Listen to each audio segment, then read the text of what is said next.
Mesdames et messieurs, les gars, les filles, les mecs, bien sûr qu'il y a un react, évidemment qu'il y a un react. Je pouvais quand même pas ne pas react à ça. Aujourd'hui est un grand jour. Alors pour ceux qui savent pas, Ego, le grand Ego, je sais même pas si j'ai besoin de présenter Ego. Les gars, si vous connaissez forcément Ego, a fait une vidéo sur les échecs. Est-ce que vous pensiez sérieusement une seconde que j'allais pas react à ça? Évidemment qu'on va réacter à ça, évidemment. Non, et en fait, on l'a vu en notif hier avec Lux, et en gros, on savait déjà qu'il allait faire une vidéo sur les échecs parce qu'on a vu sur son Insta qu'il l'avait pubé. Et je crois que Lux va aussi react de son côté.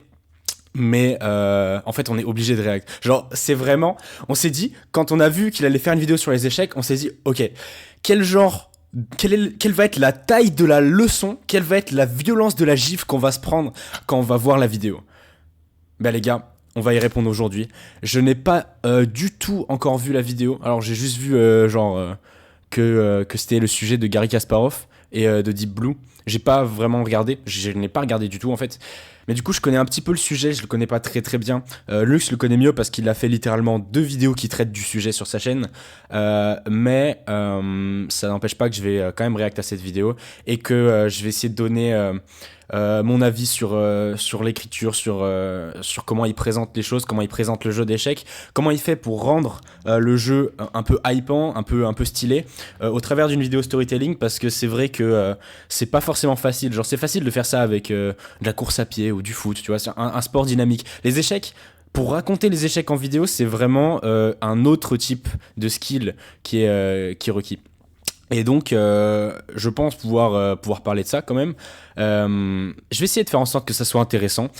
Les gars, je vous propose qu'on lance le jour où l'homme a battu la machine. Allons-y. En 1997, au 35e étage de l'Equitable Building, se joue la partie d'échecs la plus importante de l'histoire. Ok. D'un côté, le plus grand joueur d'échecs de tous les temps, Oh, les le animations. sommet incontestable d'un jeu vieux de plus de 1500 ans, l'obscènement talentueux, l'absolument premier, le génie Garry Kasparov. Et ce jour-là, Kasparov lutte. Il lutte comme jamais auparavant il n'avait lutté, parce que la planète tout entière le regarde, et parce que, face à lui, est assis un joueur d'échecs tout à fait moyen. Un joueur d'échecs qui joue des coups tout à fait brillants. Voyez-vous, Fang est un ingénieur, et si ce joueur moyen joue des coups brillants, c'est parce que ce ne sont pas les siens, mais bien ceux de la machine qu'il a inventée. Deep Blue, un super ordinateur conçu pour une seule chose, vaincre Garry Kasparov aux échecs. Une machine surpuissante, Je vais parler le de tout ce qu'on résultat voit d'années après. de travail acharné et d'échecs à répétition, une intelligence artificielle terminée sur le fil et qui se retrouve à jouer la rencontre la plus importante de l'histoire des échecs. Ouais, enfin... Voilà notre récit, celui d'un homme brillant, arrogamment génial, et surtout terriblement isolé, qui se retrouve seul à jouer contre une machine qui a 10 ans d'avance sur son temps, créée spécifiquement pour le vaincre. Et Kasparov le sait, s'il perd ce jour-là, c'est l'humanité tout entière qui perd avec lui. Et personne ne sait ce que ça signifierait pour l'espèce humaine. Ok. Donc, je vais donner mon avis sur tout ce qui vient de se passer. 1 minute 16 d'intro. On appelle ça le hook. Sur YouTube, le hook, c'est l'hameçon, un peu. C'est l'amorce de la vidéo. C'est ce qui nous donne tout, ce qui va nous donner envie de rester. Alors, il le fait d'une manière que j'aime beaucoup. Parce que, en fait, il arrive en 1 minute à te donner un enjeu, à te présenter les personnages, et il a en fait suivi la structure classique du hook, mais c'est toujours extrêmement efficace, hein, après c'est Ego quoi. Donc en fait ce qu'il fait, c'est que dès le début, il te donne un lieu, une date, une action. Regardez. Un lieu, une date, une action. En 1997, Date. au 35e étage de l'Equitable Building, Lieu. se joue la partie d'échecs la plus importante de l'histoire. Action. Ok. Ça a pris 7 secondes. Ça a l'air très très con et très très simple, mais en vrai, ça te happe et c'est très fort. Donc en 1797 se joue, en 1997, au sommet du machin, se joue la partie la plus importante de l'histoire. C'est un petit peu ce que j'essayais de faire avec la vidéo Gookesh, mais là il l'a fait en beaucoup mieux en fait. Il a fait un truc très concis, très rapide, dès le départ, on a un contexte, une action, et là, il peut commencer à développer. C'est souvent ce qui se passe quand tu racontes une histoire, tu donnes un lieu, D'un une côté, action le plus et grand joueur une d'échecs date. de tous les temps, Donc là, il le présente sommet les gens. incontestable d'un jeu vieux de plus de 1500 ans, l'obscènement talentueux, l'absolument premier, le génie Garry Kasparov. Ok, donc là, il présente Garry Kasparov en disant, donc il dit que c'est le meilleur joueur du monde. C'est-à-dire que il va faire complètement abstraction des débats où t'as peut-être Magnus Carlsen, Bobby Fischer, nanana. Et d'ailleurs, les gens vont en parler sûrement dans les commentaires. Il s'en bat les couilles. Il veut que la simplicité. Donc il dit le plus grand, le talentueux, le magnifique, le plus grand de tous les temps, Garry Kasparov. C'est vraiment l'archétype du personnage qui est le plus simple à comprendre en fait. Donc simplicité pour l'instant. Ce jour-là, Kasparov lutte. Il lutte comme jamais auparavant il n'avait lutté. Donc là, t'as une péripétie directement. On a action, on a contexte. Il y a une personne qui fait une action, mais il y a une péripétie. Donc il y a un obstacle. En fait, il va faire tout au long de l'intro, et je suppose tout au long de la vidéo, parce que c'est toujours comme ça ces vidéos, des boucles de mais donc. C'est-à-dire que il se passe quelque chose, il y a un contexte, sauf qu'il y a un obstacle. Donc, il va se passer quelque chose d'autre qui va résoudre cet obstacle, mais il y a un autre obstacle, donc il y a encore quelque chose, et c'est comme ça qu'il arrive à cheminer pour donner ses idées. Donc là, ce qui se passe, c'est qu'il est à son premier mai, à 20 secondes de vidéo, parce qu'il a donné un contexte, il a fait un donc il a fait un obstacle, il va nous donner la raison de l'obstacle qui est Deep Blue, et là on aura, à la fin de l'intro, tout l'enjeu, parce qu'on a les deux qui s'affrontent, on aura de la curiosité, je vous dirai après, on aura le contexte, et on aura, du coup je l'ai déjà dit mais je vais en reparler, l'enjeu. L'enjeu, c'est le truc qui te fait rester en fait sur une vidéo. C'est-à-dire que, imaginons, il y a une vidéo qui dit j'ai construit le château en Lego. J'ai construit ce château en Lego. Bon bah c'est cool, c'est sympa, t'as construit ce château en Lego, mais est-ce que ça me donne envie de rester ? Peut-être beaucoup moins que si je te disais par exemple, j'ai construit ce château en Lego, mais si je me trompe, le château explose. Ou alors j'ai construit ce château en Lego, mais si je le casse, ma maison prend feu. Ça c'est un enjeu, et en fait ça va faire rester la personne beaucoup plus, et ça, c'est ce que tous les grands youtubeurs mettent forcément dans leurs vidéos. Genre MrBeast, c'est littéralement le pinacle, l'exemple parfait de il y a un enjeu de fou dès le début, t'arrives sur la vidéo, t'as contexte, lieu, personne, action, et tu vois que le mec il te montre un train qui va dans un trou. Il n'y a pas plus concret, il n'y a pas plus fort comme enjeu qu'un train qui va s'exploser dans un mur. Et ben, MrBeast fait ça, et là il le fait un petit peu aussi en disant, bah voilà, là t'as Garry Kasparov, en face il y a Deep Blue. L'enjeu de la vidéo c'est quoi ? C'est est-ce que l'humanité va s'en sortir face à la machine ? Enjeu de fou, contexte mis en 30 secondes, rien à dire. Parce que la planète tout entière le regarde. Voilà. Et parce... La planète tout entière le regarde, phrase extrêmement cliché pour mettre de l'enjeu, que j'ai forcément déjà utilisé plein de fois dans mes vidéos aussi.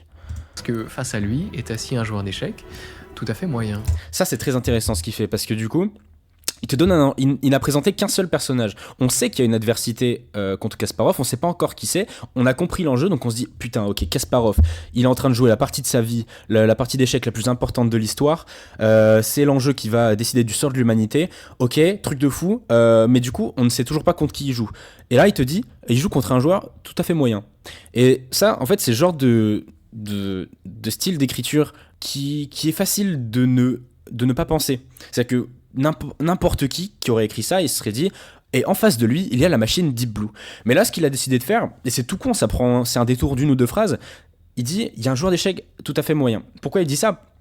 Parce que déjà, le mec sera un personnage central de l'histoire, ça c'est important, du coup il en parle déjà, il nous le plante dans un coin de notre tête, ce monsieur avec les lunettes, mais aussi, en fait, il te spike, il te fait un petit pic de contradiction.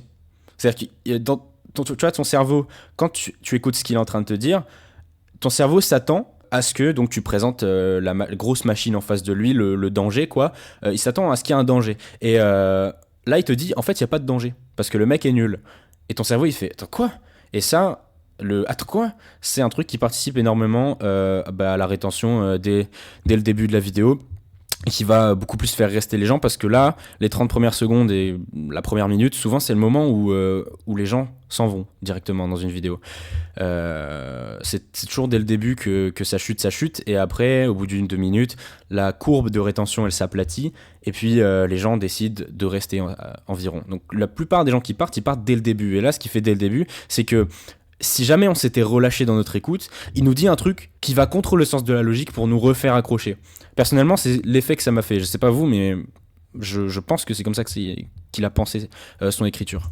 Un joueur d'échecs qui joue des coups tout à fait brillants. Voilà, encore une fois, il fait une oxymore. Donc un joueur d'échecs tout à fait moyen qui joue des coups tout à fait brillants. Il y a plein de figures de style, c'est trop stylé. J'aimerais trop en parler 1 heure, mais on va pas en parler 1 heure. Parce que ça doit faire quoi? Ça doit faire 5-10 minutes de vidéo. On est à 30 secondes de la vidéo. Bon.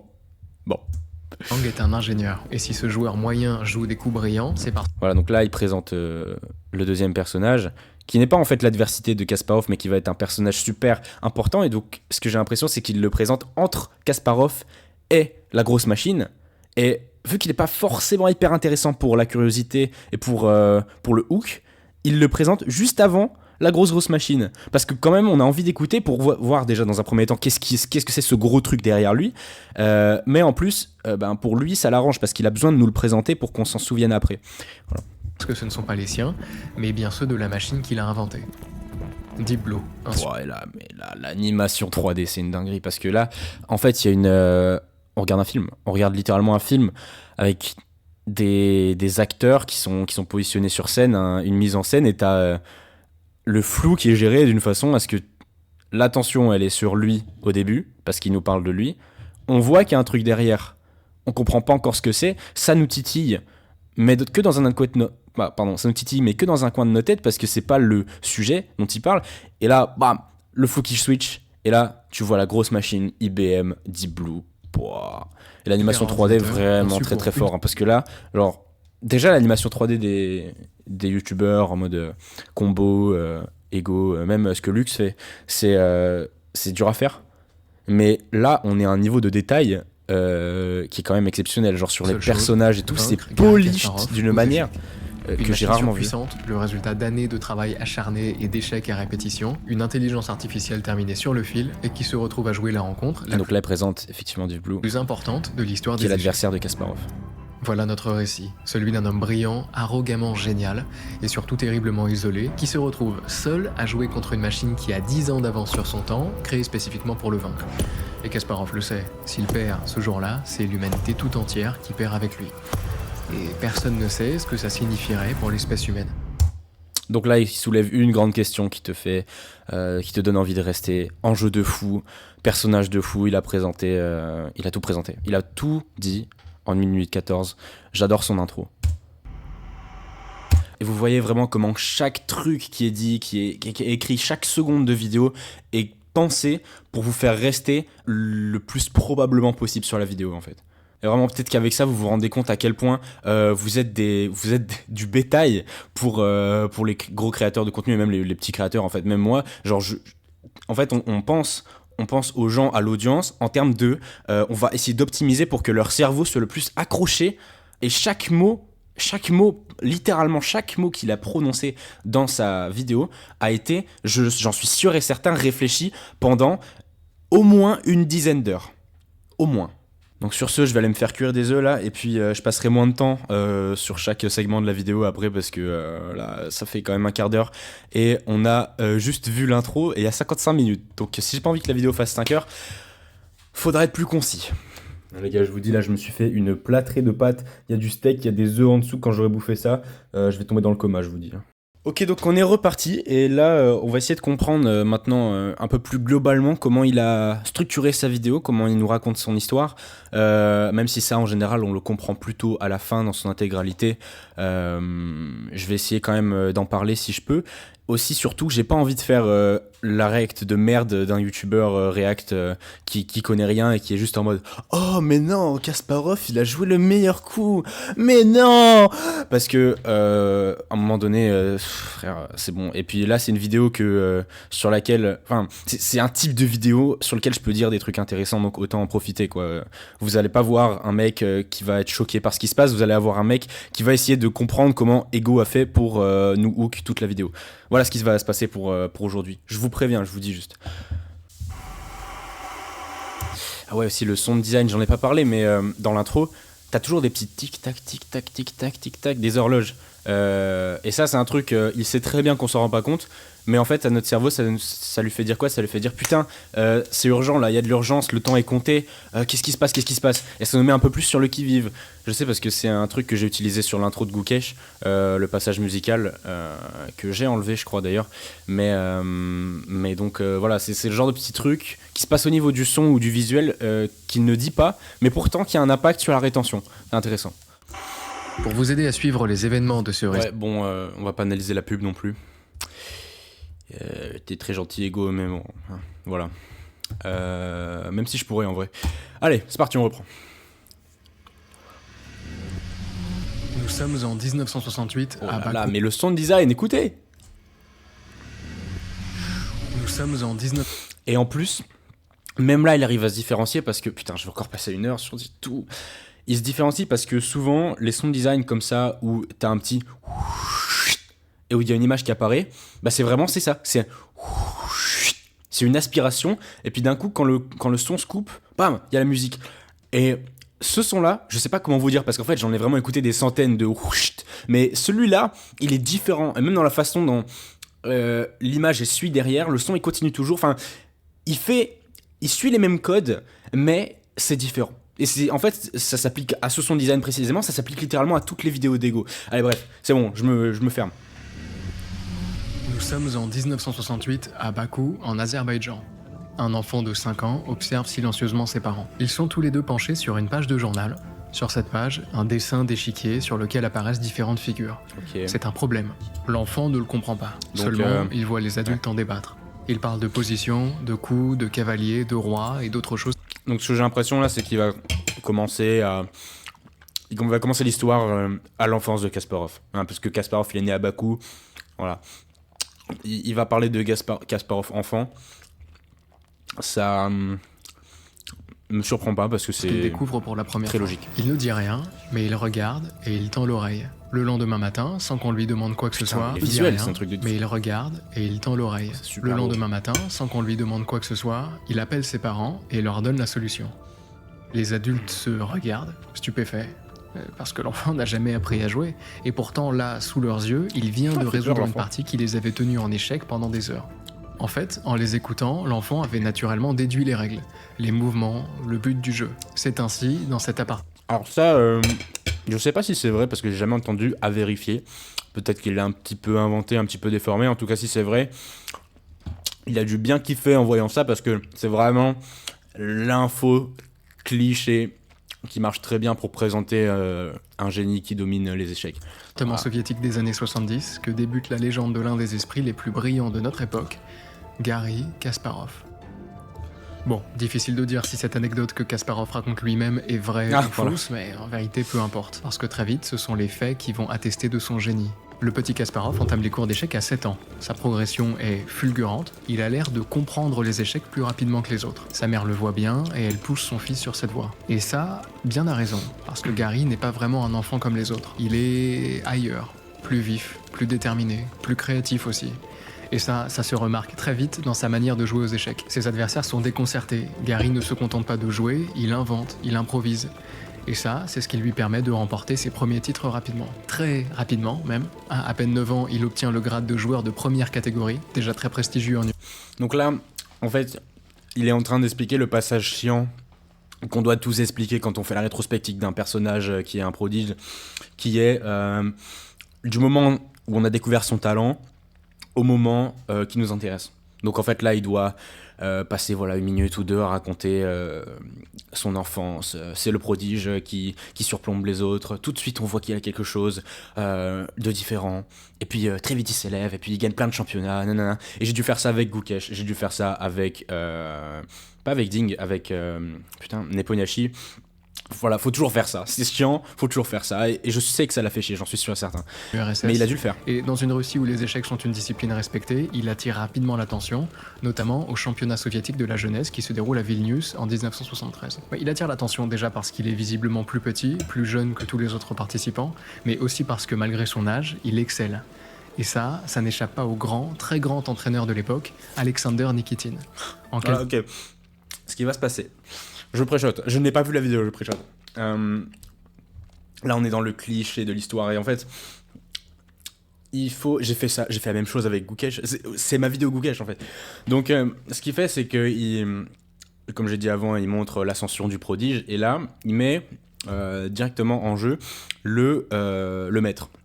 Genre, le mec qui va être la cause de l'élévation du prodige. Ça va être un peu... Il y a toujours ça dans les histoires.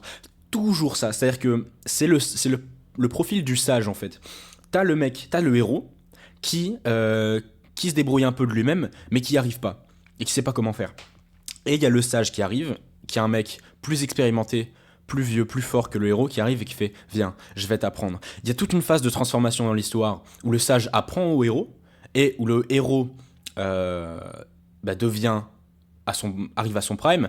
Et ensuite, un truc intéressant, c'est que je suis prêt à parier que ce sage-là, il va le faire mourir dans l'histoire. Alors je dis il va le faire mourir, je suis sûr que son entraîneur va mourir.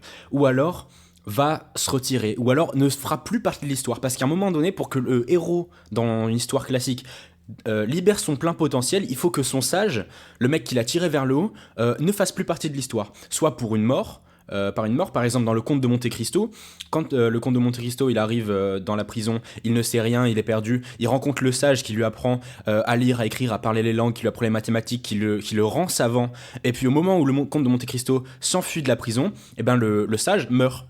Et ça marque un peu un espèce de point de non-retour dans l'histoire. Et donc je suis prêt, je mets ma queue à couper qu'à un moment donné dans l'histoire, ce mec-là qu'on voit à l'écran, il va mourir.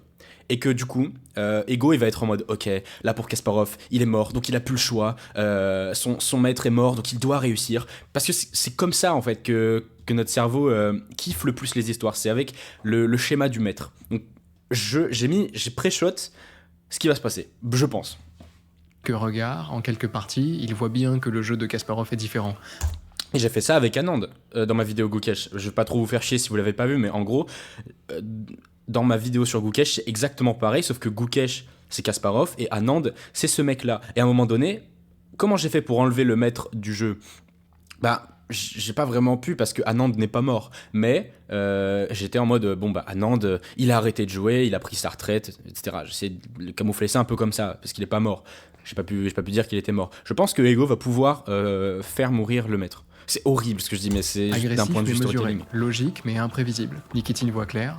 Il n'a pas face à lui un très bon joueur. Il a face à lui un prodige. Ok. Alors, sans hésiter, il le prend sous son aile. À 10 ans, Kasparov intègre la meilleure école d'échecs de Russie, l'école Mikhail Botvinnik. Profitons d'être à l'école pour expliquer dans les grandes lignes les règles des échecs à ceux qui ne les connaissent pas. Pour les autres, vous pouvez vous rendre ici. Très habile, les échecs sont un jeu de stratégie millénaire qui oppose deux joueurs. L'objectif est simple, mettre le roi adverse en échec et mat. C'est-à-dire le... Ça aussi c'est un moment chiant pour lui de devoir expliquer le jeu. Il est obligé, il sait qu'il est obligé. Donc il a un peu masqué ça avec l'excuse de l'école, j'ai bien aimé. Le placer dans une position où il ne peut plus échapper à la capture. Un échiquier comporte des pièces différentes qui ont chacune leur manière de se déplacer, ce qui pousse à anticiper, calculer et réfléchir plusieurs coups à l'avance. Ça va probablement dire qu'à un moment donné, il va nous expliquer des points techniques sur le jeu. Parce que là, il nous explique les règles, comment chaque pièce avance. Je sais pas, je pense qu'il va nous expliquer comment chaque pièce avance, parce que Ego aime bien faire ça. Mais ça veut dire qu'à un moment donné, il va devoir rentrer dans le détail des coups dans la vidéo, sûrement. Parce que sinon, il ferait pas ça, il se ferait pas chier à faire ça. Moi, je me suis pas fait chier à faire ça, parce que, genre, dans ma vidéo sur Gukesh, je reprends Gukesh, voilà, j'explique pas que à ce moment-là, il doit faire ça parce que c'est un coup brillant. Pourquoi c'est un coup brillant ? Parce que s'il fait ça, le roi sera faible, etc. On s'en fout. J'ai jamais parlé de ça. Je pense que Ego va parler de ça parce qu'il est en train de présenter le jeu. Voilà. Les pions se déplacent lentement, mais leur nombre fait leur force. Les cavaliers sautent en L, les fous se déplacent en diagonale, les tours longent les colonnes et les rangées. La dame, elle, combine la puissance des fous et des tours. Le roi, quant à lui, doit être protégé à tout prix. Bon, donc aux échecs, l'école Mikhail Botvinnik, c'est la fabrique des champions. On y enseigne l'excellence technique, tactique et stratégique, la ruse, la combativité, la discipline, la psychologie. Mais surtout, ce que veut Botvinnik, c'est inculquer à ses élèves une approche scientifique des échecs. Ça passe déjà par de nombreux exercices d'analyse. Chaque élève est contraint d'effectuer une autocritique après une partie, tout particulièrement en cas de défaite. L'objectif est qu'il soit capable d'identifier lui-même ses erreurs. À la maison, chacun est tenu de préparer des ouvertures et des parties à l'avance qu'il doit présenter à ses camarades en classe. Les sessions sont alors participatives et tout le monde est encouragé à prendre part à l'analyse des parties exposées. Et ça, Kasparov ne s'en prive pas. Il est bavard, très bavard, au point que Botvinnik doit régulièrement l'empêcher de trop prendre la parole. Gary... Donc là, il est en train de nous exposer des traits de son personnage qui sont pas forcément nécessaires à l'histoire en elle-même, mais qui sont nécessaires au fait qu'on s'attache au personnage. Vous verrez qu'à la fin de la vidéo, sûrement, mais pas sûrement, je parie, on sera très attaché à Kasparov. Pourquoi ? Parce qu'il nous a dévoilé plein de trucs vulnérables sur Kasparov, des petites habitudes sur lui, des défauts, des insécurités, des faiblesses qu'il a. Et c'est ça qui nous fait attacher à un personnage. Et donc c'est ce qu'il va essayer de faire pour l'instant, parce que pour l'instant il n'a pas du tout dévoilé de faiblesse. C'est-à-dire qu'on n'est pas attaché au personnage si on ne le connaît pas. Pourquoi ? Parce que Kasparov, c'est l'enfant prodige à qui tout réussit. Et il va essayer, je pense, au fur et à mesure de la vidéo, de déconstruire un peu cette idée et de nous rendre compte que, ah oui, en fait, Kasparov, il a des faiblesses. Ah ouais, en fait, il a des défauts. Ah, en fait, il est pas très sûr de lui. Et c'est ça qui nous fait nous attacher au personnage. Est trop vif pour les autres, et même pour son professeur, qui l'avouera sans problème, lui-même n'arrivait pas à calculer ou à réfléchir aussi rapidement. Autre exercice intéressant, celui des positions imposées. Botvinnik place ses élèves dans des positions volontairement désavantageuses et exige qu'ils trouvent comment tenir... Ah mais c'est vraiment Botvinnik qui a instruit Kasparov, j'étais pas au courant. Parce que Botvinnik c'était un champion du monde aussi, et il est sur la photo. Ou contre-attaquer. Ils cherchent de cette manière à stimuler leur combativité et leur imagination défensive. Mais pour Botvinnik, la meilleure façon de progresser aux échecs n'est pas seulement de jouer aux échecs, c'est aussi de socialiser et de cultiver sa curiosité dans d'autres champs. Voilà pourquoi les sessions d'entraînement comprennent de nombreuses autres activités comme le ski, le football et d'autres sports, mais aussi de longs temps d'échange au cours desquels Botvinnik raconte sa carrière. Le football et d'autres sports, mais aussi de longs temps d'échange. Oula. Il va nous faire une égo là, j'ai l'impression. Pourquoi il y a un petit grésillement De nombreuses autres activités comme le ski, le football et d'autres sports, mais aussi de longs temps d'échange au cours desquels Botvinnik raconte sa carrière. Je vais rien dire. Parle des grands champions du passé comme Capablanca et Alekhine, ce qui aide considérablement le petit Kasparov à comprendre la nature du jeu d'échecs au plus haut niveau professionnel. Et tout ça, il l'assimile vite. Quand je dis vite, c'est qu'à 12 ans, il participe déjà au championnat adulte de la ville de Bakou, et il gagne. À partir de là, tout s'accélère. À 13 ans, il est sacré champion junior du RSS, devenant ainsi le plus jeune vainqueur de l'histoire de la compétition, et il finit aussi 3e au championnat du monde junior. Déjà, il incarne quelque chose de différent. Son style qui mêle intuition, audace, dynamisme et logique ultra rigoureuse fascine. Et puis, Kasparov, c'est aussi un personnage. Il est conscient très tôt de son talent exceptionnel, il est sans cesse valorisé par les autres, et il cultive une confiance en lui qui frôle parfois l'arrogance. Il se sait unique, différent, et surtout, il veut que tout le monde le sache. Il dira lui-même dans son autobiographie « J'ai toujours pensé que je n'étais pas seulement le meilleur joueur de ma génération, mais que je pouvais surpasser tous ceux qui m'avaient précédé. » Voilà, dès son plus jeune âge, Kasparov est convaincu de sa destinée exceptionnelle. En 79 à 16 ans, il remporte un tournoi international de grands maîtres et obtient son premier classement Elo, 2545. What the fuck? Oh putain, j'étais pas au courant de ça. Ok. Excusez-moi. Pour rappel, le classement Elo, c'est ce qui permet d'évaluer les joueurs. Attends, mais sans déconner, il avait 2500 à son premier classement. 2545. Pour rappel, le classement Elo, c'est ce qui permet d'évaluer les joueurs. Plus l'Elo est haut, plus on est bon aux échecs. À quel âge? Il est convaincu de sa destinée exceptionnelle. En 79 à 16 ans, il remporte un tournoi international de grands maîtres et obtient son premier classement Elo, 2545. Pour rappel, le classement Elo, c'est ce qui permet d'évaluer les joueurs. 2500, c'est grand maître. Haut, plus on est bon aux échecs. Et ce qu'il faut bien avoir en tête, c'est que ce n'est pas du tout une courbe linéaire. Il est beaucoup plus facile de passer de 800 à 1600 Elo que de passer de 2300 à 2400. Plus le niveau grimpe, plus il est difficile de grimper. Bref, pour vous donner une idée, avec 2545 Elo, Kasparov est à ce moment-là le 38e meilleur joueur du monde, à 16 ans. Ses victoires s'enchaînent, il arrive premier au championnat du monde junior à Dortmund en Allemagne et obtient le titre de grand maître international à 17 ans. Il arrive premier ex-aequo au championnat du RSS en 81. Et vous avez vu le visuel, le petit bonhomme c'est Kasparov et il monte. C'est l'ascension. C'est bon, parce que c'est un moment un peu chiant. On comprend que c'est l'ascension. Je sais pas. Mais juste en fait là il sait, Ego il sait à ce moment-là que c'est un moment, il est obligé de le dire, tu vois, de mentionner quel championnat il a gagné, les étapes importantes de son parcours jeune. mais il sait aussi que c'est pas le plus pertinent. Et donc en fait, il fait quoi en parallèle? Il met la balle, il met la dose sur le visuel. Le visuel est exceptionnel. Ça bouge, c'est stylé, c'est profond, il y a du mouvement partout. Et donc ça comble un peu le fait que le texte soit pas hyper intéressant pour nous. Premier ex-aequo au tournoi international de Moscou, premier au tournoi de Bugojno en Yougoslavie, devant de grands joueurs de l'époque comme Lubojevic, Timan ou Anderson. Et Ça, je sais pas pourquoi il le dit, parce que, à part pour des gens qui connaissent, dont moi, moi je vois un petit peu, du coup ça m'intéresse, mais pourquoi est-ce qu'il donne les noms des joueurs qu'il bat, alors que les gens mainstream vont pas forcément s'en souvenir? Ça, c'est quelque chose que je comprends pas. il finit par se qualifier au tournoi le plus prestigieux du monde, le tournoi des candidats. Le tournoi des candidats, c'est un tournoi entre les 10 meilleurs joueurs de la planète. Ça a lieu tous les ans, 10? pendant un mois. Tous les candidats s'y affrontent et le vainqueur gagne le droit de défier le champion du monde. Et s'il gagne, il prend sa place. À seulement 20 ans, Kasparov entre donc dans le cercle des plus grands et n'est plus qu'à quelques pas du titre de champion du monde. Ok. Mais à ce stade, Là, ce que le titre de champion Là, du il a monde- fini. Je pense que là, il a fini le passage un peu relou où tu dois présenter le personnage. Mais à ce stade, ce le que parcours Garry du Kasparov personnage. ignore, c'est que son plus grand adversaire, celui qui va tout changer, c'est pas un joueur d'échecs. C'est un ingénieur. Laissez-moi vous parler de Fang Xiangxiu. Alors, c'est pas celui qui va tout changer, hein. Bon, je vais rien dire parce que, ok, je sais que il faut un peu embellir l'histoire, évidemment, mais il va pas tout changer. Ce sera pas son principal adversaire. Faut. Hein, voilà. 1985, Pittsburgh, Pennsylvanie. Laissez-moi vous parler de Fang Xiangxiu. Ok, donc là, il a fait une petite transition habile entre Kasparov et le deuxième protagoniste de la vidéo, qui va être l'ingénieur qui a construit Deep Blue. C'était sympa, c'était fluide. 1985, Et donc là, je pense qu'il va partir. Maintenant qu'il a présenté Kasparov, on a Kasparov dans un coin de notre tête. Et puis maintenant, il part sur l'ingénieur.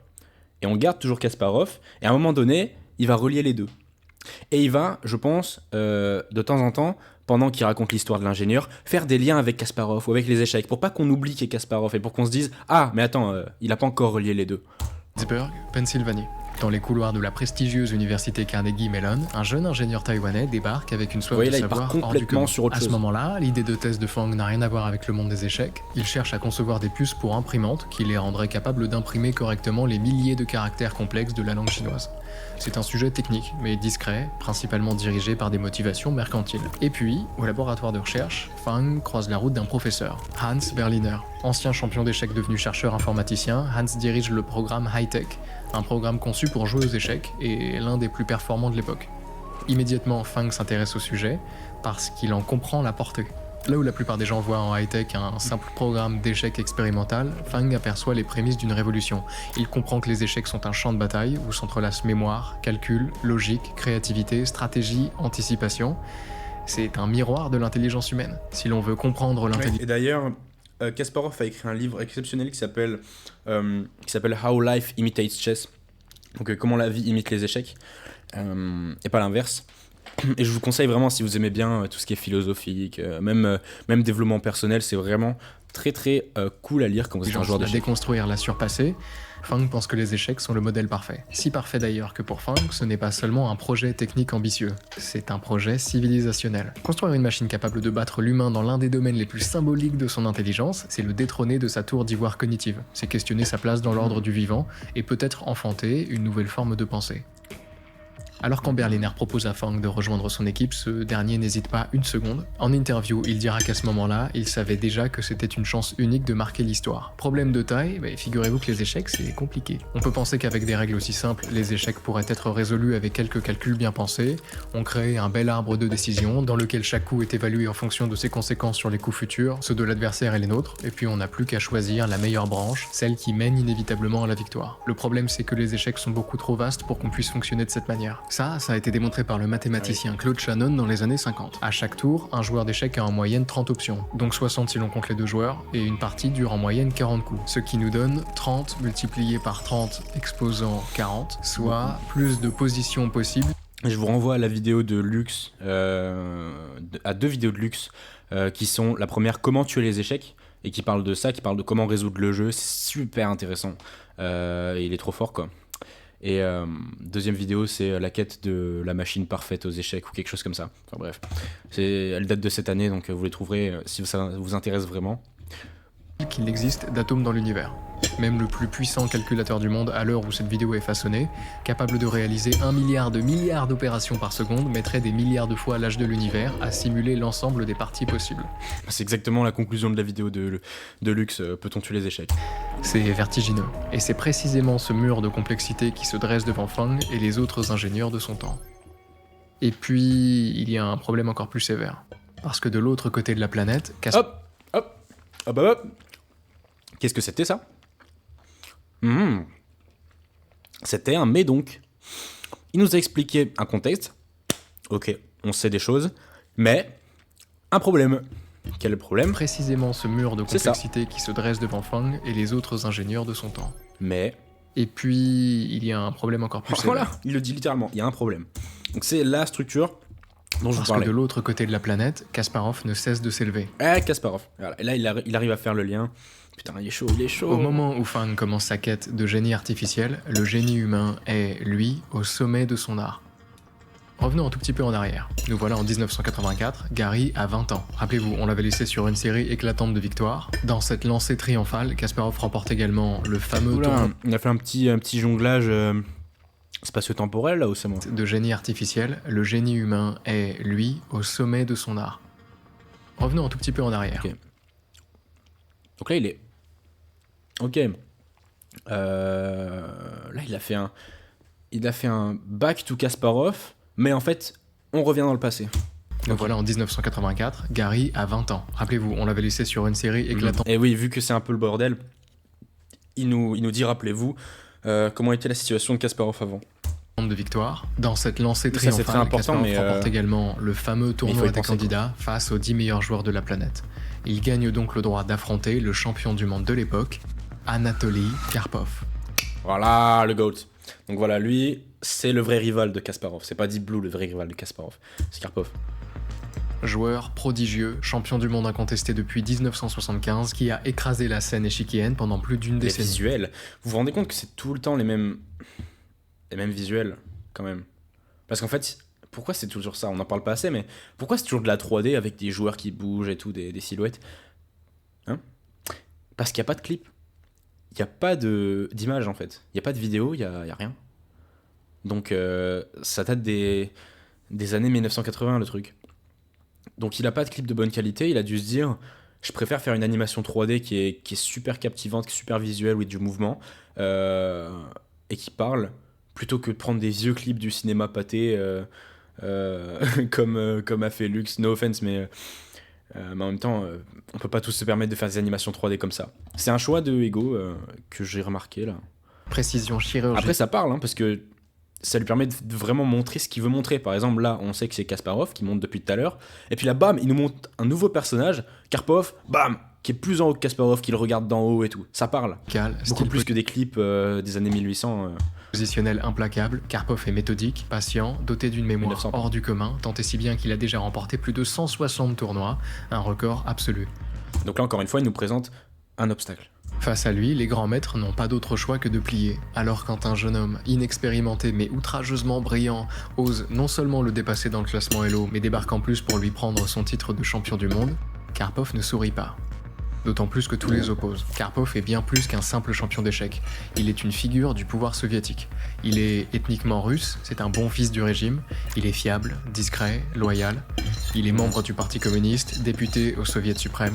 Son style de jeu, positionnel et méthodique, est souvent vu comme une métaphore de la bureaucratie soviétique. Pour les autorités, c'est l'ambassadeur idéal. C'est vrai.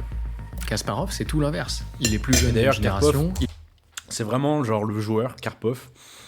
Il n'était pas du tout agressif, mais en fait, c'est lui qui a un peu introduit dans le jeu, chez les joueurs, ce délire de prophylaxie. Donc la prophylaxie aux échecs, c'est quand tu te dis « Que veut faire mon adversaire ?» Karpov, à chaque coup, il se disait « Que veut faire mon adversaire ?» Et donc en fait, il joue un coup, il t'empêche de faire ce que tu veux. Et puis tu joues un coup, et puis il rejoue un coup, il t'empêche de faire ce que tu veux. Et puis il t'enlève une option, une autre option, une autre option. À la fin, tu ne peux plus rien faire. Et j'avais mon coach qui a déjà joué contre Karpov, tard à l'époque, et qui m'a raconté une fois où c'était en fait une partie simultanée. Ça veut dire que Karpov il est au milieu, et il joue contre 20 mecs en même temps. Et mon coach faisait partie de ces 20 mecs. Et donc, il y a un moment donné où mon coach, il joue un coup, et il pense que sa position est bonne. Il se dit, ok, ça doit plutôt être nul. Je vais voir même un petit peu mieux, mais vu que c'est Karpov, je vais proposer nul. Karpov arrive devant lui, et mon coach, il fait, il propose nul. Et là, Karpov, il rigole. Il m'a raconté. Hein. Karpov, il regarde, il rigole, il joue un coup, il s'en va. Mon coach, il regarde la position, il n'a plus de coup. Il est obligé d'abandonner. Il ne peut plus rien faire. Et voilà, c'était une petite histoire qui m'avait marqué sur Karpov, du coup, et qui illustre bien son Il est style. d'origine mixte, avec un père juif et Et ouais, donc Kasparov, c'est tout l'inverse. Bon, vas-y, je vais pas une mère fermer ma arménienne. gueule. Il est impétueux Il va et nous critique, raconter. il incarne la vague du changement. Son style de jeu agressif reflète parfaitement son désir de bousculer l'ordre établi. Il ne se contente pas de jouer aux échecs, il mène un combat contre le système. Ouh, qu'est-ce que c'est que ça? Qu'est-ce que c'est ça? C'est un edit de funk? C'est quoi cette merde? Le premier grand affrontement entre Ok. les deux hommes pour le titre de Non, champion pardon, excusez-moi. combat compte parfaitement son désir de bousculer Non, j'étais un l'ordre. peu surpris par le choix audio de Ego aussi. Mais c'est très stylé, Le très premier impérial grand affrontement finalement. entre les deux hommes pour le titre de champion du monde mériterait un documentaire. Et puis vous avez vu, il l'a pas fait qu'une seule fois là, il retourne. En fait, Ego c'est vraiment le mec il suit les codes, mais il change un petit truc qui va tout changer en fait. Et donc il fait comme tout le monde mais différemment. C'est exactement ce qui se passe avec souvent ses visuels. Il montre une image, une scène qui est vachement stylée, mais comment faire pour pas que ça soit comme tout le monde, mais que tout le monde comprenne quand même? Bah, je vais la retourner. Et il retourne son image. Et il a fait ça plein de fois en fait, depuis le début. Il retourne son visuel, ça marche quand même, mais ça nous fait nous dire, ah putain, il est différent Ego. À lui tout seul. C'est tout con, hein. Mais vous allez vite comprendre pourquoi je me contenterai de le résumer. Le match, censé durer une vingtaine de parties étalées sur quelques semaines, se transforme en une confrontation brutale, épuisante et sans fin, puisque le titre doit revenir au premier à gagner 6 parties, mais que Bon, le par niveau contre, des ça, deux what the fuck, c'est quoi ces effets? prodiges, tous les deux entraînés par Botvinnik, est tellement égal que personne n'arrive à prendre l'ascendant et que le match s'étire sur 5 mois entiers. Le truc, c'est que si Kasparov est épuisé, Karpov, lui, a perdu plus de 10 kilos depuis le début du match et il commence lentement à craquer. Si c'est toujours le champion du monde qui mène 5-3, c'est bien le jeune Gary qui remporte les 2 dernières parties. Et c'est à ce moment précis d'inversion de tendance, ce moment exact où Kasparov semble trouver la force de percer les défenses réputées imprenables du champion du monde, que la Fédération internationale des échecs décide de mettre fin au match. Après plus de 100 jours d'affrontements épuisants, la fédération explique que la santé des joueurs doit être préservée et qu'ils ne peuvent pas continuer. Et comme il n'y a pas de gagnant et que Karpov est champion du monde, alors Karpov restera champion du monde. Est-ce que la FIDE ne serait pas un petit peu corrompue? Est-ce que ce serait pas la prochaine vidéo que je suis en train de... Est-ce que la FIDE serait pas Vous du côté comprenez de ce qui vient de se Karpov? passer? Ce n'est pas la santé de Karpov qui a été préservée, mais c'est bien son titre. Il est le champion modèle soutenu par le pouvoir soviétique. Là où Kasparov est un rebelle, ça embêterait beaucoup d'individus haut placés que ce petit jeune incontrôlable... Ah putain, la devienne musique elle me champion du frustre quand même. Voilà pourquoi j'ai préféré vous résumer l'affaire. Parce que Kasparov bouillonne, qu'il débarque sur scène sans masquer sa colère, qu'il exige un rematch, Et là, maintenant, il met et des clips. que l'année suivante est organisée l'une des plus grandes rencontres de l'histoire des échecs. Clac.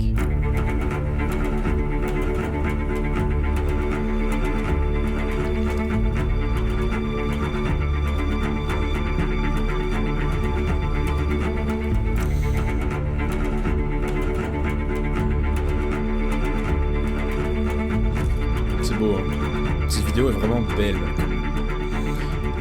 Cette fois-ci, les règles sont plus encadrantes. Pour partager les deux cas, 24 parties, Et là, vous avez vu que on parle plus du tout de l'ingénieur. On ne parle plus du tout de Deep Blue parce qu'en fait, il nous a fait revenir en arrière. Je sais pas si vous vous souvenez. Il nous a fait revenir en arrière et donc en fait, il va se passer des choses dans la vie de Karpov là. Donc voilà, pardon, Kasparov. Donc il y a les matchs Karpov-Kasparov, le match qui a duré 5 mois, qui est annulé. C'est que des péripéties pour un peu nous endormir, on va dire. Et puis à un moment donné, on va arriver en 1987, ou non, pardon, 1986, ça sera, et il va nous dire, ah bah au fait, il y avait cet ingénieur-là, vous vous souvenez, qui a fait sa machine Deep Blue, et qui est en fait le sujet de la vidéo. Et donc, tout est relié parce que maintenant Kasparov il est champion du monde et maintenant Deep Blue il est terminé. Bam, on fait le match et ça sera environ, je pense, à la moitié ou aux 2/3 de la vidéo, puisque c'est ça en général. Pas une de plus, et celui qui a le plus de victoires l'emporte. En cas d'égalité, le champion du monde reste champion du monde. Dès la première partie, Kasparov frappe et il l'emporte. Deuxième partie, troisième partie, des nuls. Kasparov mène toujours, mais Karpov reprend ses esprits, il remporte les parties 4 et 5. Et puis... Et du coup, si le sujet, c'est... Il y a un truc qui me chiffonne, si le sujet, c'est Deep Blue, pourquoi il nous parle de ses péripéties avec Karpov? Je veux dire, enfin... Ok, c'est bien qu'il y ait des péripéties, mais... Et je pense que j'aurais fait ça, mais on parle de Ego quand même. C'est-à-dire que rien n'est laissé au hasard dans la vidéo de Ego. Pourquoi il nous parle... il nous raconte les détails de l'histoire entre Karpov et Kasparov si Karpov n'a aucun lien avec Deep Blue? Donc soit c'est juste une erreur de structure, ce qui m'étonnerait beaucoup, soit il y a effectivement un lien et une utilité à ce qu'il est en train de nous raconter maintenant, qu'on va retrouver plus tard dans le match avec Deep Blue. Par exemple, je sais pas, Kasparov est en train d'apprendre des trucs maintenant dont il va se servir en affrontant Deep Blue. Mais ce passage-là qu'on est en train de voir, qui nous semble complètement pas en lien avec Deep Blue, aura forcément un lien en fait, je pense, parce que c'est Ego. Je vois pas quel lien, mais à mon avis, il va forcément faire un lien. Nouvelle nulle. Kasparov remporte la 11e, il égalise. Jusqu'à la 15e partie, il y a 2-2 pour nos deux hommes. Parce que je me dis, ça pourrait être pour développer le personnage de Kasparov, mais en fait, non. Parce qu'il nous dit juste ce qui se passe pendant les parties et comment il accède à son titre de champion du monde. Mais c'est pas ça le sujet. Donc pourquoi est-ce qu'il nous parle de ça? S'il n'en profite pas pour développer le personnage de Kasparov, ce qu'il ne fait pas, ni pour développer des compétences dont Kasparov va se servir contre Deep Blue, ce qu'il ne fait pas non plus. Donc en fait là, je vous avoue, je suis un petit peu confus, mais on verra. Et puis... Je sais pas si vous comprenez ce que je veux dire. La 16e. Kasparov, qui joue les noirs, ouvre avec une défense sicilienne, son ouverture fétiche. Il ne joue pas la sécurité, il choisit une ouverture agressive, complexe. Il veut emmener Karpov, le maître du contrôle, sur un terrain où les règles n'existent plus. Les premiers échanges sont une danse tendue. Kasparov pousse ses pions, il cherche à déséquilibrer l'échiquier. Karpov ne cède pas un pouce de terrain, il répond avec une précision glaciale et consolide sa position. C'est un truc de fou. C'est comme au 10e tour, Kasparov sort son cavalier et le plante en B4, vers l'avant. Ce que ça veut dire, c'est que ce pion il est en train de nous B4, vers l'avant. Nous expliquer des trucs de... Ce que ça veut dire, concret, c'est que ce pion blanc de Karpov est isolé et attaqué par 3 pièces noires. Le champion est Pourquoi il explique ça? Enfin, en fait, si, je comprends, parce que si, dans l'optique de raconter le match de Karpov-Kasparov, c'est utile de raconter ça, parce que ça rajoute de la hype, ça nous aide à comprendre ce qui se passe, et donc on est encore plus hypé, mais pourquoi il parle de ça? Je vais me répéter, donc je vais pas me répéter, mais... Certain que son jeune adversaire, comme n'importe quel autre joueur d'échecs, mangera ce fameux pion isolé pour prendre l'avantage matériel. Mais Kasparov est différent. Il veut une partie chaotique, imprévisible. Voilà. Là, par contre, c'est utile, parce que du coup, il développe un petit peu le personnage de Kasparov, et on comprend... Ok, Kasparov est différent, nanana. Si c'est pour nous dire des choses comme ça, ce passage est utile, effectivement. Alors il ignore le pion, et il sort sans fou. Étrange, mais gérable. Face à cette provocation, Karpov réagit comme il l'a toujours fait, avec calme et rigueur. Il ne s'affole pas, il renforce ses défenses, et il prépare une manœuvre pour chasser l'intrus. Il contrôle. Jusqu'au 15e coup, le cavalier est immobile. Patient, tranquille. Et puis, au 16e tour, le fameux 16e tour, le cavalier glisse en D3. Oula. Ça n'a peut-être l'air de rien, comme ça. En fait, ça a même l'air un peu... Quoi Qu'est-ce qui... Ok. Ouais. Enfin, ok. Dangereux pour Kasparov, cette pièce isolée, soutenue par un seul fou, face à l'armée complète de Karpov. Ce cavalier devrait se faire chasser rapidement. Mais Karpov en est incapable. Parce qu'il a face à lui ce que l'histoire appellera le cavalier pieuvre. Depuis sa position, ses tentacules invisibles contrôlent les cases E1 et C1, les deux seules colonnes ouvertes de la position, ce qui paralyse les tours blanches de Karpov et ce qui contraint sa dame à des déplacements limités. Le champion est complètement déstabilisé. Il a face à lui une pièce flottante, à peine défendue par un fou, qui cloue toute son armée. Bon là, il poétise un petit peu. Hein. Et sur place. Mais il a raison. Putain, qu'est-ce que c'est beau. Le budget de 3D de la vidéo quand même. Libéré, il manœuvre, il tente une contre-attaque. Mais chacun de ses coups, pourtant juste et logique. Un truc intéressant à noter, c'est qu'il a... Bon, mis à part le fait que je comprends pas pourquoi il nous parle de Karpov-Kasparov alors qu'on parle de Deep Blue. Si on parle juste du match Karpov-Kasparov, je vais peut-être dire un truc qui vous paraît complètement banal, mais quand tu racontes une histoire, que ce soit une anecdote, donc ça peut vous servir, ou alors une longue histoire comme ça, tu vas t'attarder plus sur certains moments que sur d'autres. Et en fait, il y a des moments où tu vas complètement skip, parce que par exemple tu dis ronde 1 nul, ronde 2 nul, ronde 3 nul. Et par contre, quand il y a une partie intéressante, tu vas zoomer sur le moment. Comme quand tu racontes une anecdote, tu te dis cette journée j'ai fait ça, et puis j'ai rencontré cette personne, et à ce moment-là j'étais en train de marcher, et j'ai vu ça, là-bas. Et le mec m'a dit, hey, là tu zoomes sur le moment quand tu dis ça, tu vois. Et ben là c'est pareil, Ego, il a raconté un peu tous les matchs, il s'est même pas attardé sur le match qui a duré 5 mois, il l'a passé très très vite, les parties d'avant il les a passées très très vite, mais celle-là qui est importante, pourquoi ? Parce que c'est la partie juste avant juste avant que Kasparov devienne champion du monde, il zoome dessus, et il va y passer 5 minutes. Et c'est une technique de storytelling qui est... storytelling, genre, c'est vraiment un mot d'enculé, mais c'est une technique pour raconter des histoires qui est assez répandue. Et donc, ça peut vous être le fait intéressant. S'enfoncer davantage. Il est étranglé par une seule pièce. L'intuition de Kasparov, combinée à sa grande connaissance du jeu, en font un monstre. Ici, il invente, il casse les codes, et sa grande connaissance du jeu en font un monstre. Ici, il invente... Ça fait 2 fois qu'il y a des petits grésillements, hein, ça me semble étrange. C'est pour ça, tout à l'heure, quand j'ai vu des grésillements, j'ai stoppé, j'ai réfléchi 2 secondes, je me suis dit, attends, parce que là, ça viendrait apparaître. Et en fait, quand Ego fait des petits grésillements qui n'ont aucun sens, à des moments qui n'ont aucun sens, c'est parce que il va sûrement y en avoir de plus en plus et la vidéo, elle va devenir un peu glauque. Je pense ça parce que j'ai juste vu sa vidéo d'Alzheimer et ça me fait penser à sa vidéo sur l'Alzheimer, celle du musée. Maintenant, je sais pas si ça va être ça et si c'est juste parce qu'il a mis des grésillements à des endroits bizarres. Je sais pas. Il casse les codes, il joue avec les limites, Casse les codes, il exactement. tord pour créer du neuf, de l'imprévisible et pour détruire son adversaire. Karpov étouffe. Lors du 27e tour, un peu pathétiquement, il range presque sa dame. Alors qu'une dame, mais c'est censé vivre, s'aventurer plus loin sur l'échiquier. Et ça ne s'arrête pas là. Le champion du monde avance ensuite son pion, son dernier avantage sur l'armée de Kasparov, en D6, face à la dame noire. À ce niveau-là, c'est presque une offrande, une supplication d'en finir. Mais l'insolence de Kasparov est sans limite, il se moque de l'offre de Karpov au point qu'il en laisse la vie sauve au pion pour poursuivre son invasion de l'échiquier. Plus bas, c'est encore pire. Kasparov sacrifie son cavalier pieuvre pour permettre au deuxième cavalier de se planter en territoire ennemi. D'ici, terrifiant, il menace en même temps les vies d'une tour, de la dame et du roi, soit les 3 pièces les plus puissantes de Karpov. Ce dernier, désespéré, se débarrasse de ce cavalier assassin, ce qui donne le champ libre à Kasparov, enfin, pour faucher la dame blanche.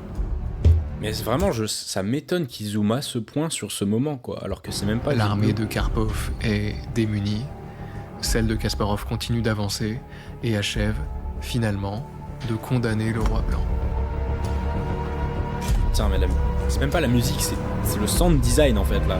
On est à un niveau cinématographique, hein, en termes de visuel et d'audio à la fois. C'est quand même, enfin, genre, là j'analyse la structure, l'écriture, mais depuis tout à l'heure, mais genre, juste en termes de réalisation, c'est du cinéma. Il y a des mises en scène et tout, enfin, c'est un truc de fou.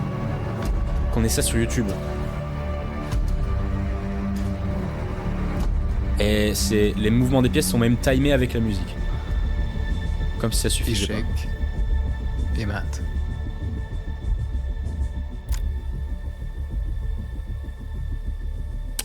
Ouais. Le reste appartient à l'histoire. Kasparov ne lâche plus rien sur les dernières parties et Là, c'est sa mère. devient, à 22 ans, Sa mère était très... Ah oui, sa mère était très importante pour lui, pour Kasparov. Je vais pas vous spoiler, mais il le arrivera jeune quelque champion chose. du monde de l'histoire des échecs.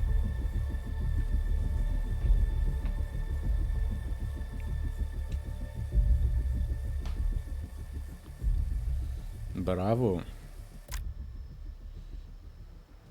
Il a choisi un ton inquiétant et grave pour ce passage. Et pas un ton joyeux et victorieux. C'est un choix à noter. Genre, il aurait pu faire une musique joyeuse et tout, et waouh, il a gagné, trop fort. Mais il a décidé de faire pendant tout le long du passage un truc inquiétant, un truc grave. Parce qu'en fait, c'est le ton de sa vidéo. Genre, oula, c'est toute sa vidéo. Tu sais, rien qu'au début, ça annonçait la couleur, il y avait du son grave, il y avait des tic-tac, des trucs stressants. Et là, ça a été pareil, tout ce passage. Il n'y a pas vraiment de moment où c'est joyeux. Et c'est intéressant à noter qu'il, pour l'instant, il a respecté une DA globale de la vidéo. Et il a pas fait 50 émotions différentes. Il en a fait une.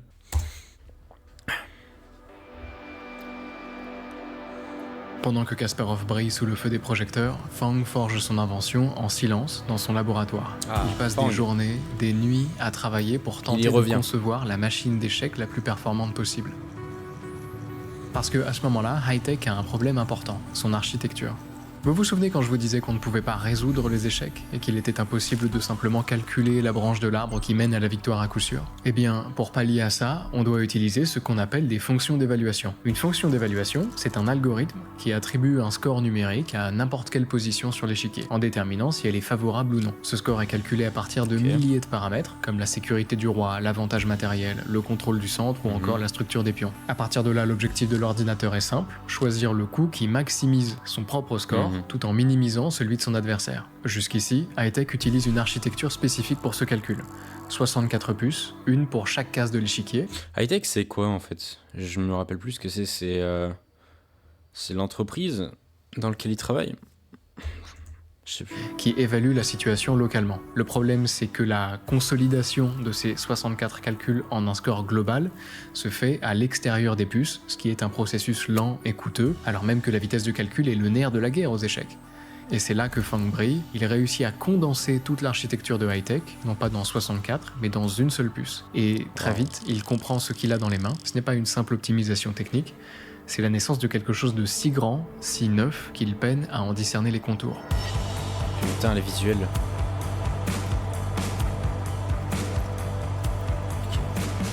Alors Fang et son équipe redoublent d'efforts. Ils travaillent sous pression, à coups d'essais répétés, de réglages, de... Bon, là, ce qu'il est en train de faire, c'est que il nous montre la difficulté des deux côtés. C'est-à-dire que il nous montre Kasparov qui a galéré de son côté pour être champion du monde, et il nous montre Fang, du coup, qui a galéré pour construire sa machine. Et donc au final, ça va créer un peu le même sentiment qu'à la fin de ma vidéo Gukesh, où t'as envie que Ding gagne, et t'as aussi envie que Kasparov y gagne, que Gukesh y gagne.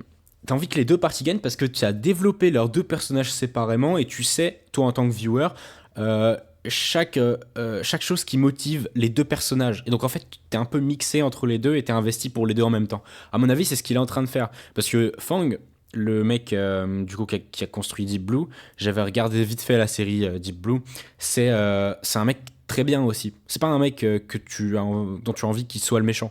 C'est un mec que tu as envie d'encourager, etc. Tout comme Kasparov. correction. La fatigue Donc là, il montre les s'accumule, péripéties ils par lesquelles il doit aller. Ils savent que chaque passer par micro-gain de performance les rapproche de pour l'objectif construire final. Deep Blue. Et les résultats tombent enfin. De 100 000 coups par seconde, ils parviennent à monter à 500 000. Le chemin est encore long, mais ils en sont maintenant persuadés, ils peuvent aller beaucoup plus loin. C'est dans cette tension, dans cette obstination que naît leur nouvelle créature, Deep Thought. En mai 1988, les performances de Deep Thought sont remarquables. 720 000 coups par seconde, une profondeur de coup maximale dans des positions complexes de 10 à 11 coups, ce qui veut dire que la machine est capable d'anticiper les mouvements de son adversaire. Au et niveau les des complexes visuels, on n'a Deep pas de Thought sont répit remarquables. aussi. C'est-à-dire que il est en train, si jamais il sait qu'il est en train de dire un truc qui va peut-être moins nous intéresser, il bombarde le visuel et vous voyez, il y a tout le temps un truc en mouvement. En 1988, les performances de Deep Throat Tout sont un truc qui remarquables. bouge, qui est 720 stylé, coups par seconde, une une profondeur manière de coup stylisée de maximale dans des présenter, positions bam, complexes de des 10 à 11 coups, tac, ça ce qui veut dire brille, que la machine et puis après est ça capable repart, d'anticiper les et ça mouvements de son revient, adversaire et ça de bouge, calculer tout ses le temps. coups optimaux sur 10 à 11 tours. Là, Fang vient de créer un monstre. Deep Throat ne tarde pas à faire sensation. À peine créée, elle remporte l'ACM, le championnat américain des machines, puis le championnat mondial des machines en 89. Et là, il nous fait une Kasparov, mais genre l'enfance de Kasparov, mais en fait, c'est l'enfance de Deep Blue. Mais ce n'est pas tout, parce que bientôt, Deep Throat ne se contente plus des machines, elle se tourne vers les humains. Et pas n'importe lesquels. En tournoi officiel, elle affronte le grand maître international, Bent Larsen. Pour du coup, ça me donne l'occasion de faire un petit rappel, histoire que vous situiez bien ce qui vient. À 1600 Elo, on est un joueur moyen de club d'échecs. C'est déjà un joli niveau. À 2300 Elo, on est considéré comme maître. À 2400 Elo, on devient maître international, faisant partie du top 0,06% des joueurs. Et à 2500 Elo, finalement, on atteint le rang de grand maître international, souvent appelé GM, ce qui représente 0,02% des joueurs d'échecs. Voilà ce qu'est Bent Larsen, l'adversaire de Deep Throat, l'élite de l'élite. Rien qu'une machine ne pourrait faire tomber. C'est trop brillant, tout le monde le sait, Kasparov lui-même. Lors d'une conférence en janvier 88, un journaliste lui demande si un grand maître international pourrait perdre contre une machine d'ici l'an 2000. Kasparov, moqueur, répond que c'est impossible et qu'il serait très content d'expliquer à un GM comment gagner contre un ordinateur. Et puis, Deep Throat affronte le grand maître, Bent Larsen. Là, quand Ego, je vous le dis, quand Ego il trouve des infos comme ça, il kiffe. Vraiment, il est en mode ah ouais, ça va être bien, ça va rendre super bien dans la vidéo.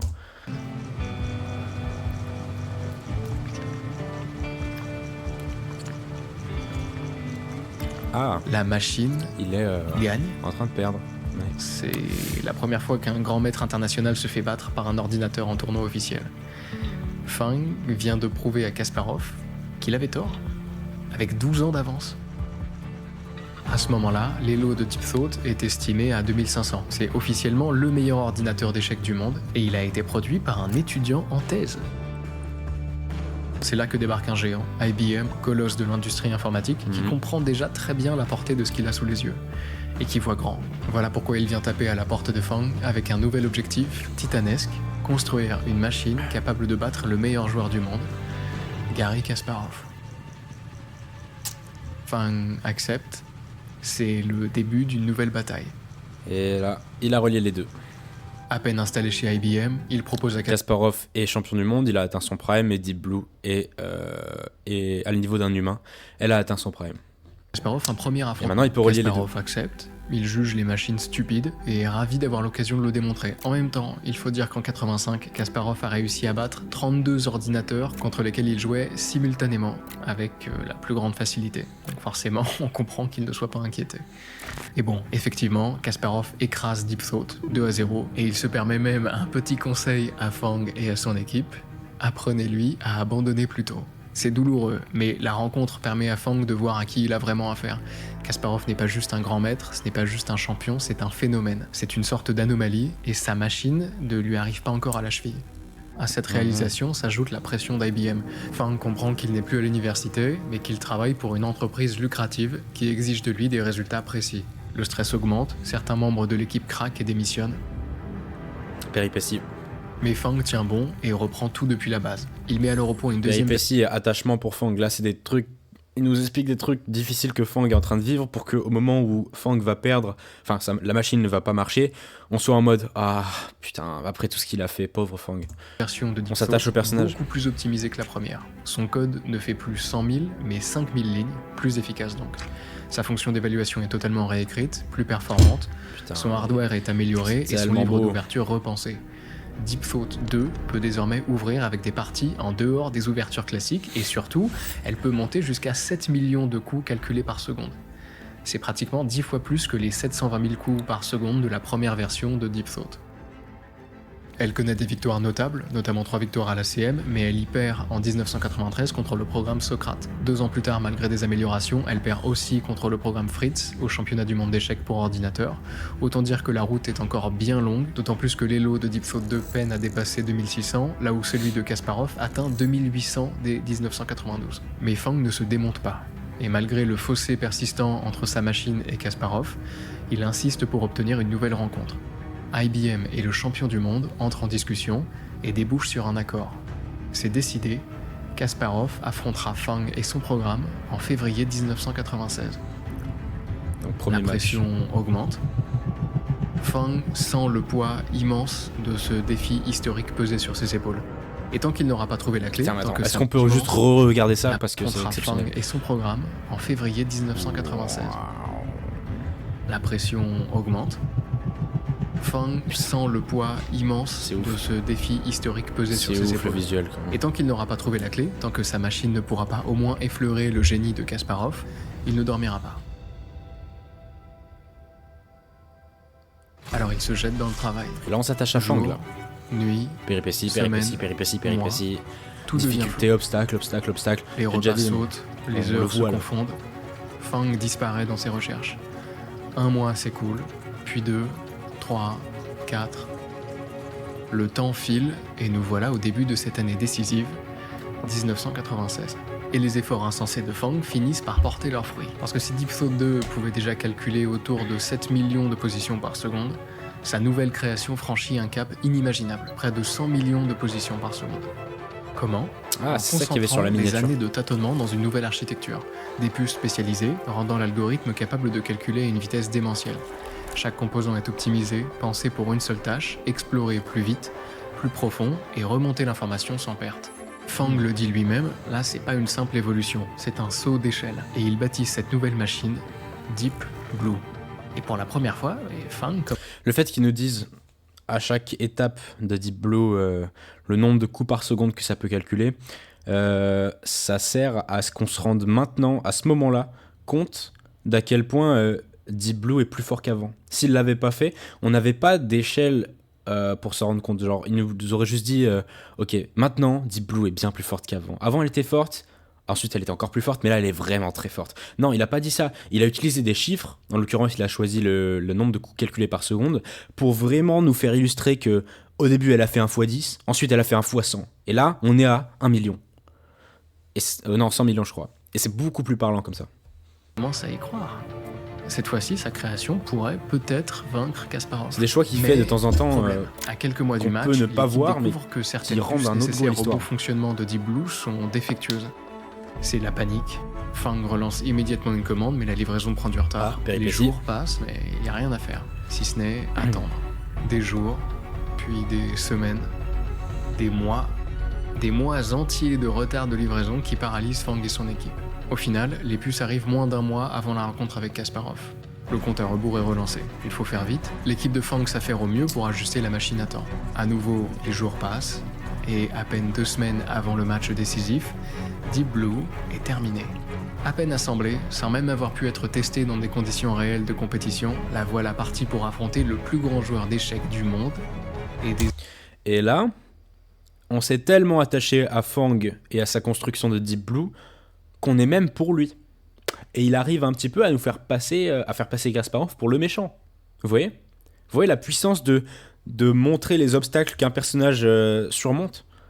Tu t'attaches à ce personnage, t'as envie qu'il gagne. Alors qu'avant, il a passé 20 minutes à nous parler de Kasparov, quand même. réelles de compétition, la voilà partie pour affronter le plus grand joueur d'échecs du monde et désormais de tous les temps.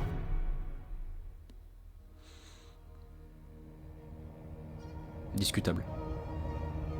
Nous voilà donc le 10 février 1996 à Philadelphie. Des médias du monde entier se sont réunis, les yeux rivés sur l'échiquier. Et c'est normal, ce qui se joue ici va bien au-delà d'un simple match. Ce soir-là, l'humanité met son honneur en jeu.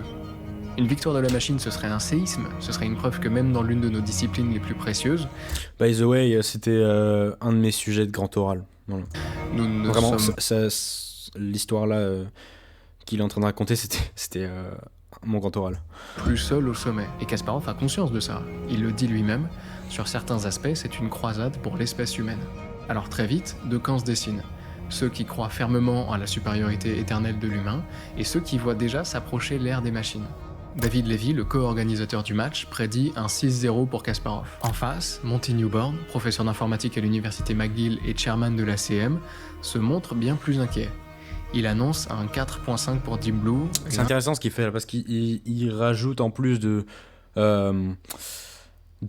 l'affrontement entre Kasparov et Deep Blue, il sépare un petit peu l'humanité en deux camps pour qu'on ait une vision de l'affrontement beaucoup plus globale et générale, et qu'en fait on ait vraiment cette impression de ça divise la planète en deux littéralement. Ce match-là est tellement important qu'il divise la planète en deux, ça rajoute de l'enjeu au final. 1.5 pour Kasparov. Il explique, quand un ordinateur devient meilleur que vous, il le devient beaucoup plus vite que vous. Reste à voir si Deep Blue est déjà devenu meilleur que Kasparov. En tout cas, le champion apparaît calme, mais il est lucide. Il a conscience que les machines ont beaucoup évolué et que ce match est peut-être l'un de ses plus gros challenges. Et puis, il sait que l'on ne joue pas contre une machine comme on joue contre un humain. Il dit « L'ordinateur peut être très fort et il y a certaines positions que tu souhaites éviter. Tu ne veux pas trop de complications où le calcul pur est déterminant. Tu dois prendre moins de risques. Quand tu joues contre un humain, le facteur psychologique est très important, tu peux mettre la pression psychologique juste en poussant tes pièces. L'ordinateur, lui, s'en fout, il n'a pas de sentiments.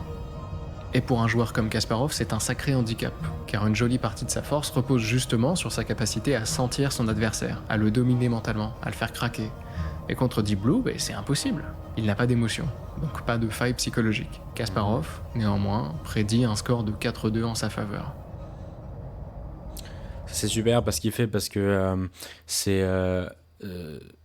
en fait, quand tu fais une vidéo sur une histoire en rapport avec les échecs, parler de l'aspect psychologique, c'est vraiment la seule façon de rendre le truc intéressant, parce que tu peux pas parler des coups, quoi. Et là, c'est vraiment ce qu'il fait, et je pense que c'est ce qu'il va faire ensuite.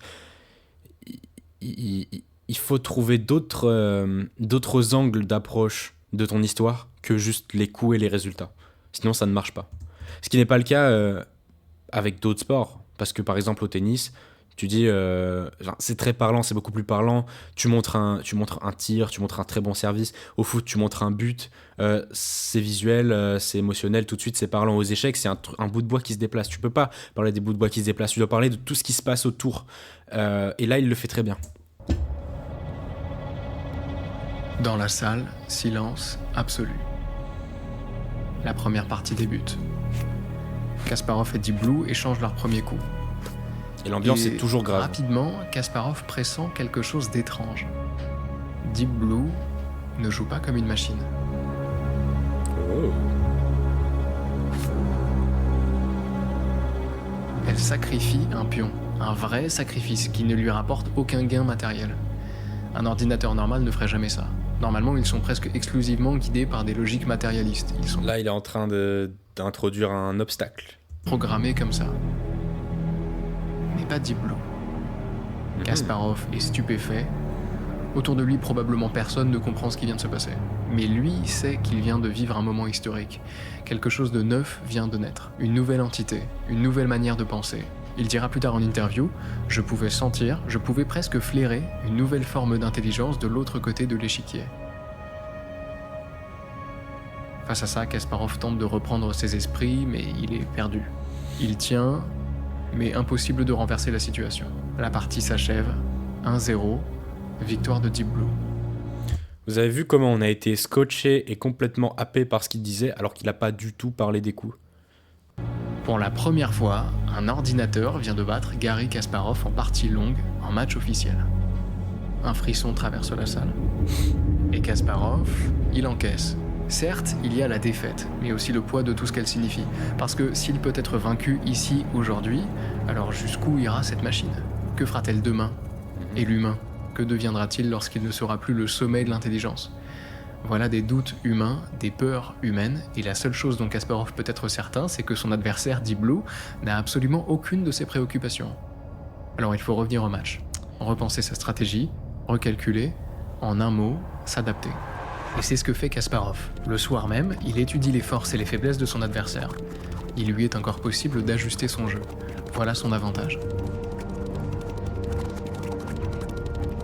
Le voilà prêt, peut-être, pour la deuxième partie. Les premiers coups sont tranquilles, jusqu'au 6e. Kasparov avance un pion, et Deep Blue le mange immédiatement. Et là, s'il est en train de zoomer sur le moment, c'est qu'il y a forcément un truc important qui va se passer. Au 8e, ça recommence, la machine avale un 2e pion. Déjà, Kasparov semble craquer. Sa nuit de préparation n'a servi à rien. Sauf que Kasparov sourit. Car voilà son hypothèse. La machine ne pense pas. Elle suit des objectifs programmés, gain de matériel, attaque, évaluation. Mais si on l'empêche de fixer une cible claire, elle se perd. Alors Kasparov lui tend des pièges pour l'empêcher de se fixer sur un objectif précis à long terme. Et Deep Blue tombe complètement dans le piège. Oh.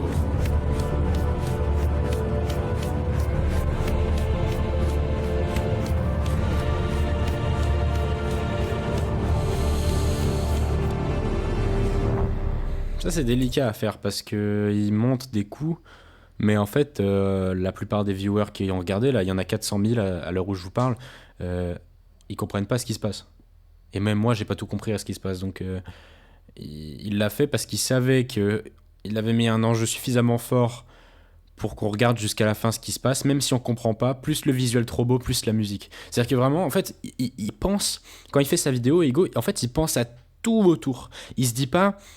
je vais faire l'écriture, je pense, hein, c'est ma théorie. Je vais faire l'écriture, et puis après, je vais faire la voix, et puis je vais faire le montage. Non, il pense comme un tout. C'est-à-dire qu'il se dit, je vais dire quelque chose à ce moment-là, qui va nécessiter que mon visuel il soit de cette manière. Et du coup, derrière, il fait ça, parce que son tout, au final, donc le rendu final, va être assez pertinent pour qu'il soit regardé. Même s'il y a un petit défaut dans le visuel ou un petit défaut dans l'écriture, parce qu'il pense tout en même temps. Je suis sûr et certain que c'est ce qui se passe pour Ego. Kasparov domine et l'emporte. Il dira plus tard en interview, cela a peut-être été mon plus grand avantage. Je pouvais déterminer ses priorités et adapter mon jeu en conséquence. Il ne pouvait pas faire de même avec moi. Et il conclura, même si je pense avoir vu certains signes d'intelligence, il s'agit d'une intelligence étrange, inefficace et rigide qui me fait penser qu'il me reste encore quelques années devant moi.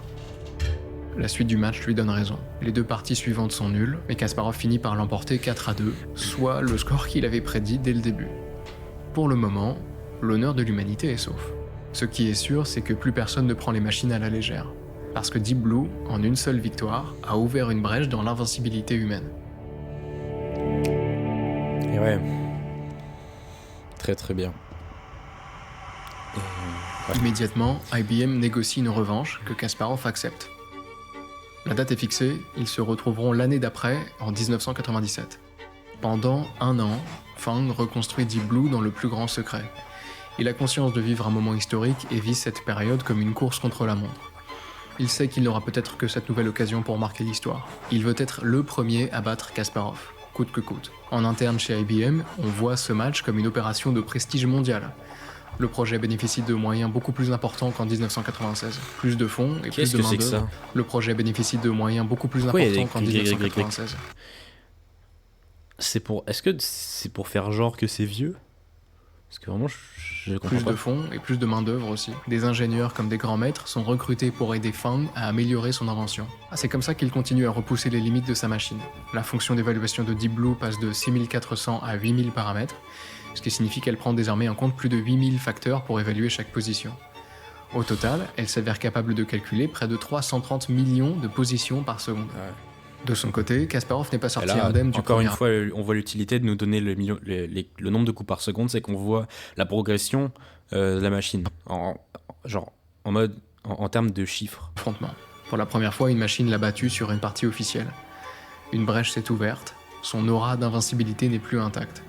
Même s'il fait bonne figure dans les médias, il avouera plus tard que cette rencontre a profondément marqué ses entraînements. Désormais, il inclut dans sa préparation les possibilités de jeu qu'ouvre ce nouveau type d'adversaire.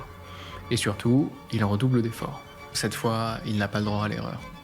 Parce qu'en 1996, la première manche avait fissuré la certitude que l'humain était le maître de l'intelligence. Entre-temps, cette fissure s'est agrandie et désormais, tout le monde comprend ce qui se joue.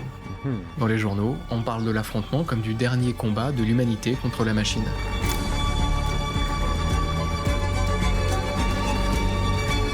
Hype. Là, l'enjeu, il est à son paroxysme.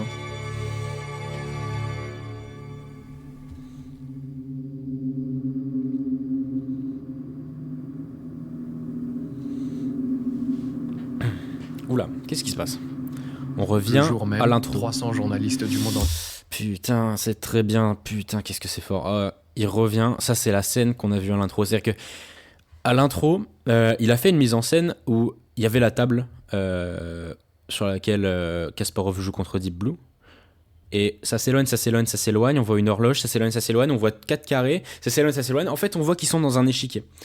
Et depuis le début, quand il faisait ses visuels, il a fait plein de visuels différents. Il a fait des joueurs qui montent, qui descendent sur des échiquiers, ou alors sans échiquier. Des échiquiers géants à côté de tables pour qu'on voit le joueur qui joue, et en même temps la partie qui se déroule et qu'on voit les coups, etc. Il a fait plein de mises en scène. Celle-là, il l'a faite qu'au début. Et il l'a refait là, pour nous faire comprendre que c'est le moment dont il parlait au début. C'est ce qu'on appelle un... Enfin, non, c'est pas exactement un fusil de Tchekhov. Enfin, c'est pas un pur fusil de Tchekhov, mais c'est un peu ce principe-là de... On te montre un truc au début, on t'en parle plus, et ensuite, on en reparle ensuite. Et vu que t'as déjà... On en reparle plus tard dans l'histoire, et vu que t'as déjà vu ce truc-là, tu sais à quoi ça correspond. Et il n'y a pas besoin de l'introduire. C'est exactement ça. Couvre l'événement. Genre là, on Tout comprend le monde s'agite, les quelques que places cet aux événement, retransmissions se c'est ce revendent plus dont de on parlait au début. $500. Allez, Et je là-haut, au 35e étage de l'Equitable Building, Kasparov attend.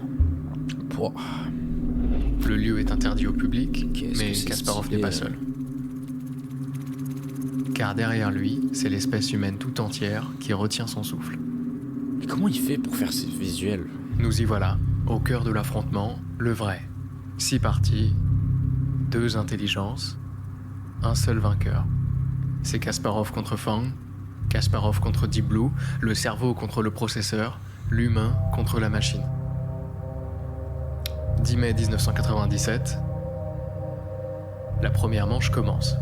Kasparov joue avec les blancs, il bénéficie donc du léger avantage donné par le premier coup. Le champion joue lentement, solidement et déséquilibre l'espace de la machine. Deep Blue se défend bien, mais au 44e coup, elle fait une erreur, ce qu'on appelle aux échecs un blunder, une gaffe, une vraie. Plus tard, les ingénieurs d'IBM admettront que c'était en fait un bug. Kasparov l'emporte facilement et déclare « Je battrai cette machine, quoi qu'il arrive ». Regardez la première partie. Ce n'est qu'une machine. Les machines sont stupides. En salle de conférence. Le ton est super grave de la vidéo et c'est un truc qui me surprend parce que ok, je vais faire une analogie un peu risquée, mais en fait une vidéo c'est un peu genre ton viewer, c'est un peu comme la meuf avec qui tu flirtes. Je m'explique. Quand tu fais une vidéo longue comme ça qui dure 1 heure, il faut essayer de spike toutes les émotions chez ton viewer. Ça veut dire que tu vas aller de l'inquiétude à la hype, à la joie, à la tristesse, au tragique, toutes les émotions, l'inattendu, toutes les émotions, tous les types de chocs, peu importe, il faut que tu arrives à les introduire dans ta vidéo. C'est pour ça que par exemple dans la vidéo Gookesh, il y a de la joie, il y a des moments où c'est fun, où c'est léger, il y a des moments au contraire où c'est très lourd, il y a des moments où c'est inquiet, des moments où c'est triste, des moments où tu sais pas ce qui va se passer, des moments où tu sais ce qui va se passer, des moments où c'est joyeux, tu fais ah ok cool, ouais il a gagné, let's go, et puis le moment d'après c'est super triste, et tu dis oh putain qu'est-ce qui se passe. Il faut qu'il y ait plein d'émotions différentes pour que le viewer se souvienne de la vidéo et s'attache un petit peu à la vidéo. C'est pareil quand tu flirtes avec une fille, ou peut-être avec un mec, je sais pas, mais en fait, si t'es tout le temps gentil avec la fille, ça va pas trop la marquer, elle va pas trop s'attacher à toi. Si t'es tout le temps méchant avec la fille, c'est pareil. Tu sais, les mecs qui disent il faut être toxique avec les femmes parce qu'elles aiment trop les mecs toxiques. Non, ferme ta gueule. En fait, il faut pas être toxique avec les femmes. Si t'es juste toxique, ça va la faire chier. Comme si t'es juste gentil. Parce qu'en fait, il faut être un peu tout. Il faut le faire passer par de la joie, par de l'inquiétude, par de la rancœur, par de la colère. Et c'est ça qui fait qu'elle va se souvenir de toi. Comme ton viewer, il va se souvenir de toi, il va être marqué. Ça va lui faire passer un moment dont il va se souvenir. Et ben là, ce que fait Ego, j'en reviens à la vidéo, ce que fait Ego depuis le début, j'ai l'impression, c'est qu'il n'a qu'un seul ton à la vidéo qui est la gravité et l'inquiétude. Et ça m'étonne beaucoup. On n'a pas vraiment eu d'émotions joyeuses. On a eu que des tons très graves où t'as le son qui fait bam, bam, comme ça, où c'est un peu. C'est ça, c'est grave, c'est inquiet, mais on n'a pas eu de moments joyeux par exemple. On n'a pas eu de moments beaux, de moments légers, de moments joyeux, jamais. Que je me souvienne. Donc ce que je pense, c'est que soit il ne va pas en faire du tout, et c'est assez bizarre. Ça pourrait être un choix artistique intéressant, mais ça m'étonnerait. Soit il va le garder pour la fin, mais je sais pas trop comment il va faire. Mais à mon avis, il va y avoir un petit moment joyeux, je pense. C'est nécessaire pour l'interaction, c'est-à-dire que quand les mecs finissent la vidéo, ils se disent waouh, c'était une vidéo de fou. Waouh, ça m'a donné toutes les émotions. Faut que je laisse un commentaire. Ou alors pour les likes, ou alors pour que les gens se souviennent de sa vidéo. Il faut absolument, je pense, qu'il y ait un moment joyeux dans la vidéo. On verra bien. On verra bien. Les journalistes exultent, l'humain a encore l'ascendant. L'humanité tient bon. Je parle beaucoup, hein. Désolé. Deuxième manche. Cette fois, Kasparov joue avec les noirs et il a un plan. Refermer le jeu en bloquant les diagonales pour étouffer la machine. Une position est dite fermée lorsque les chaînes de pions des deux joueurs s'entrecroisent et bloquent le centre de l'échiquier. Ça limite considérablement les lignes d'attaque et la mobilité des pièces à longue portée comme les fous et les tours, ce qui force un jeu plus lent et plus manœuvrier. Dans ces positions fermées, les machines se perdent parce qu'elles reposent sur une force brute. Elles peuvent calculer des millions de coups à la seconde, mais ce qu'elles ne savent pas faire, c'est établir un plan à long terme. Or, dans une position fermée, il est difficile de trouver un coup immédiat qui change vraiment la partie. Il faut imaginer une stratégie long terme. Avancer un pion ici pour libérer une diagonale dans 10 coups, manœuvrer un cavalier là pour préparer une percée dans 20 coups. Pour un humain, et particulièrement pour un champion comme Kasparov, ce type de stratégie lente est accessible.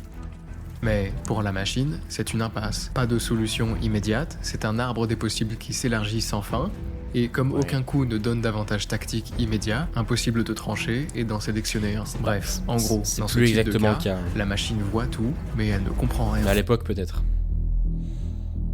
Et c'est exactement ce scénario que cherche Kasparov. Emmener l'ordinateur sur un terrain où sa puissance de calcul ne suffit plus. Alors il joue. Et Deep Blue attend.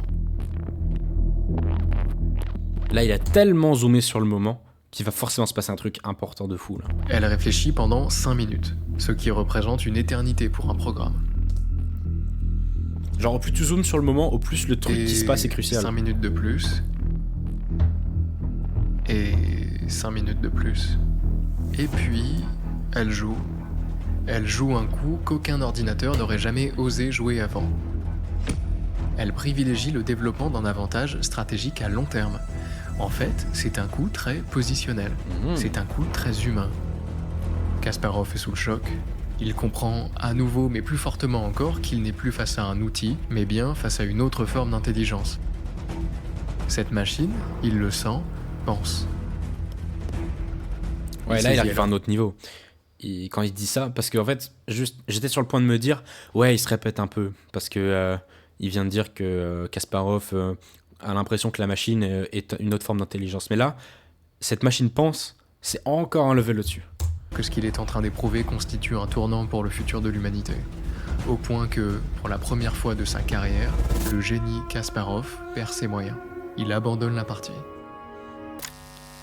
Il est profondément choqué, mais Quoi Qu'est-ce que c'est que ça abandonne la partie. Il est profondément choqué. Pourquoi il y a de la musique qui se coupe? Pourquoi il y a un gris? Qu'est-ce que c'est? Ok, mais moins par la défaite que parce qu'il vient d'appréhender. Il n'en démord pas. Vraiment, mais je trouve il ça abandonne super la partie. étrange. Ça casse le rythme d'une façon que j'aime pas trop. Il est profondément choqué, Après, c'est égo, mais je vais rien moins dire, par la défaite que parce qu'il vient d'appréhender. Il n'en démord pas, la machine a joué comme un humain. Le lendemain, au déjeuner, les coachs de Kasparov viennent le voir. En fait, sitôt la partie ils font peur, terminée, les la coachs. communauté d'échecs s'est rendu compte de quelque chose. Kasparov a manqué la nulle. S'il avait sacrifié son fou, la machine n'aurait pas pu percer sa défense. Les coachs l'annoncent à Kasparov, qui se mure dans le silence.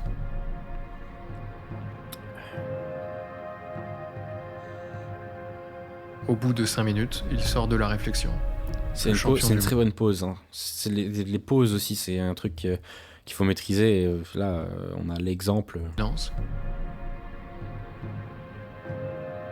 Ne pas nous blinder d'informations en tant que viewer. C'est un art aussi. Et cette pause-là, elle en est une bonne illustration. Au bout de 5 minutes, il sort de la réflexion. Le champion du monde J'aime bien la concède pause. son erreur. Garry Kasparov s'est trompé. Mais s'il reconnaît son erreur, il a un peu plus de mal à digérer le coup de Deep Blue de la veille. Il n'en démord pas, c'était trop humain. Alors Faut que j'aille pisser. il accuse IBM. Selon lui, la machine aurait reçu l'aide d'un grand maître pendant la partie. Il parle même de main de Dieu. Évidemment, ça fait scandale, IBM est furieuse et Fang se dit blessé. Dans ses mémoires, il confie que, quelque part, il considérait Kasparov comme un ami. Un rival, certes, mais dont il se sentait proche. Après ces accusations, ce lien est brisé. Ça, c'est aussi un développement de personnage. La réaction de Kasparov peut sembler mesquine, mais il faut le comprendre. Là où vous et moi prenons conscience aujourd'hui, progressivement et collectivement de ce que signifie la montée en puissance de l'intelligence artificielle, Kasparov, lui, il est tout seul. On est en 1997. Le public est très loin de saisir les enjeux de cette nouvelle technologie et personne n'est capable de comprendre l'immense complexité des parties qui se jouent devant eux. Évidemment que personne d'autre ne va saisir que Deep Blue est en train de franchir une frontière presque taboue. Si Kasparov est soutenu par des millions d'humains, il est en vérité très, très seul face à cette machine. Il peut expliquer, mais personne ne comprendra. Et face c'est à ce un angle. vertige, le déni est un réflexe très humain. C'est un bel angle, ça, pour nous montrer les faiblesses de Kasparov. Malgré ses soupçons, Kasparov poursuit l'affrontement. La troisième partie s'achève sur une nulle. Sur la quatrième, le champion tâche d'employer des techniques anti-ordinaires. Et là, on a à la fois envie que Kasparov gagne, à la fois que Fang gagne, parce qu'il a développé les deux personnages. En débutant par une ouverture encore jamais jouée en tournoi. Ça a son effet, mais Deep Blue parvient à s'ajuster et la partie se termine là encore sur une nulle. En conférence de presse, Kasparov semble complètement épuisé. L'arrogance laisse place au doute, au point qu'il admet quelques-unes de ses propres erreurs. Ah, Kasparov qui doute. Mais il continue d'avancer. Il y a peut-être une solution. Kasparov qui persévère. C'est pas qu'il perd sévère, c'est qu'il Partie persévère. numéro 5. Allez, hop. L'avant-dernière. Le score est de 2-2. Kasparov joue les blancs. C'est la dernière fois qu'il aura cet avantage face à Deep Blue. C'est maintenant ou jamais. Le champion du monde ouvre la partie en créant la surprise. Premier coup, cavalier en F3, ce qui est rare, même chez les grands maîtres. Ça annonce la couleur. Kasparov ne se battra pas sur le terrain des calculs purs où la machine le dominerait. Non, il veut l'entraîner ailleurs, dans le brouillard de l'intuition humaine. Petit à petit, les deux joueurs développent leur centre, ils lancent leurs pièces, se jaugent, se contournent. Les deux esprits, antagonistes en tout point, se flairent. Malgré des attaques frontales limitées, la tension monte. Au 11e tour, c'est à Deep Blue de créer la surprise. Ici, la plupart des grands maîtres joueraient petit roc, donc l'action de faire se croiser cette tour et le roi de manière à protéger ce dernier. C'est le coup attendu, classique. Mais Deep Blue joue H5, justement avec un pion qui aurait servi à protéger le roi après le petit roc. Étrange, mais Kasparov ne se laisse pas déstabiliser. Après quelques coups, quelque chose semble se tramer, au nord. Le fou noir de Deep Blue mange le fou blanc de Et il y a Kasparov. vraiment plein de détails, hein. Genre c'est à chaque fois qu'il montre une position en 3D, c'est-à-dire dans l'ensemble de la vidéo, c'est toujours la bonne position, avec les bons coups. C'est un sens du détail que peu de viewers vont voir, mais qui est... Enfin, sur sa vidéo, je parle, mais qui sera très apprécié des connaisseurs, je pense. Mais ce n'est pas un problème, puisqu'arrive dans notre C'est du histoire ego, le quoi. héros de l'armée de Kasparov et celui de cette partie, un simple pion blanc, stationné en H4. Celui-ci mange le fou noir. Pour le moment, rien d'extravagant, mais son histoire ne s'arrête pas là. Ailleurs sur l'échiquier, les choses... Attends.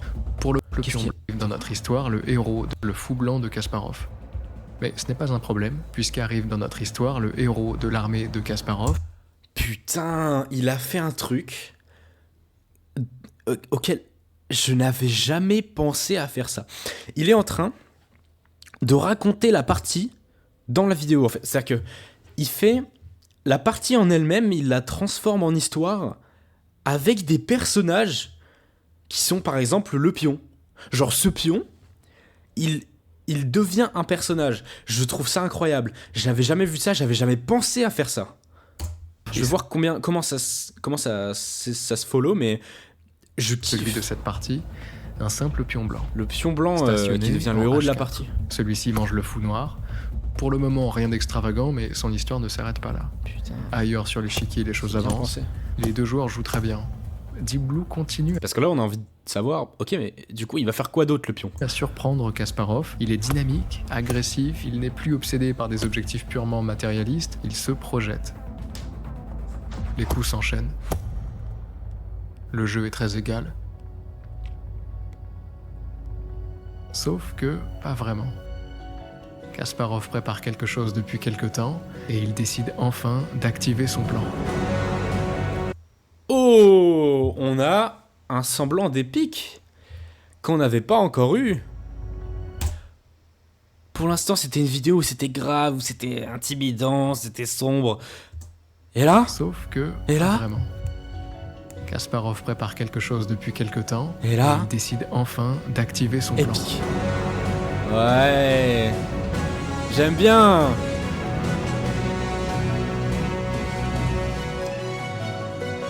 Au 32e tour, sa tour blanche avance en E6. D'ici, elle menace le pion noir en G6 et le coup n'est pas anodin. La tour ne vient pas seulement attaquer l'ennemi, elle vient dégager le passage pour notre fameux pion blanc. Et vous voyez, là, on a eu perso, j'ai eu un shot d'adrénaline, alors qu'on n'a rien vu. Il y a eu aucune explication de quoi que ce soit, j'ai même pas eu de coup. On a juste vu des plans de Kasparov, enfin des plans 3D de Kasparov, de l'échiquier et tout, avec la musique stylée. Pourquoi ça nous a hypé? Parce qu'on avait l'enjeu de fou. Donc en fait, vous voyez à quel point quand l'enjeu est suffisamment fort, il n'y a pas besoin de faire tant d'efforts pour que ça devienne épique. Celui-ci n'est pas isolé en territoire ennemi pour rien. Kasparov le destine à devenir la pièce principale de tout l'échiquier. Une nouvelle dame, formée une fois que ce pion aura atteint la rangée finale. Voilà ce qui est en train de se passer. Kasparov maintient le jeu sur le reste de l'échiquier, tout en préparant la création d'une arme contre laquelle Deep Blue ne pourra rien faire. Au 33e tour, les choses accélèrent, la tour de Kasparov commence à déblayer le chemin au-dessus Et je pronostique qu'au drop de la musique, il va y avoir le pion qui se transforme en dame. du pion blanc. Deep Blue, en réaction, déplace sa tour pour protéger le dernier pion noir, le dernier rempart face à la future dame de Kasparov. Mais les choses se passent mieux pour ce dernier que pour la machine de Fang, Excellent. dont on sent qu'elle commence à perdre pied. Excellent comment il a transformé la partie en une histoire. Thématiquement, J'adore. Kasparov prend l'ascendant et la création de sa nouvelle dame est inévitable.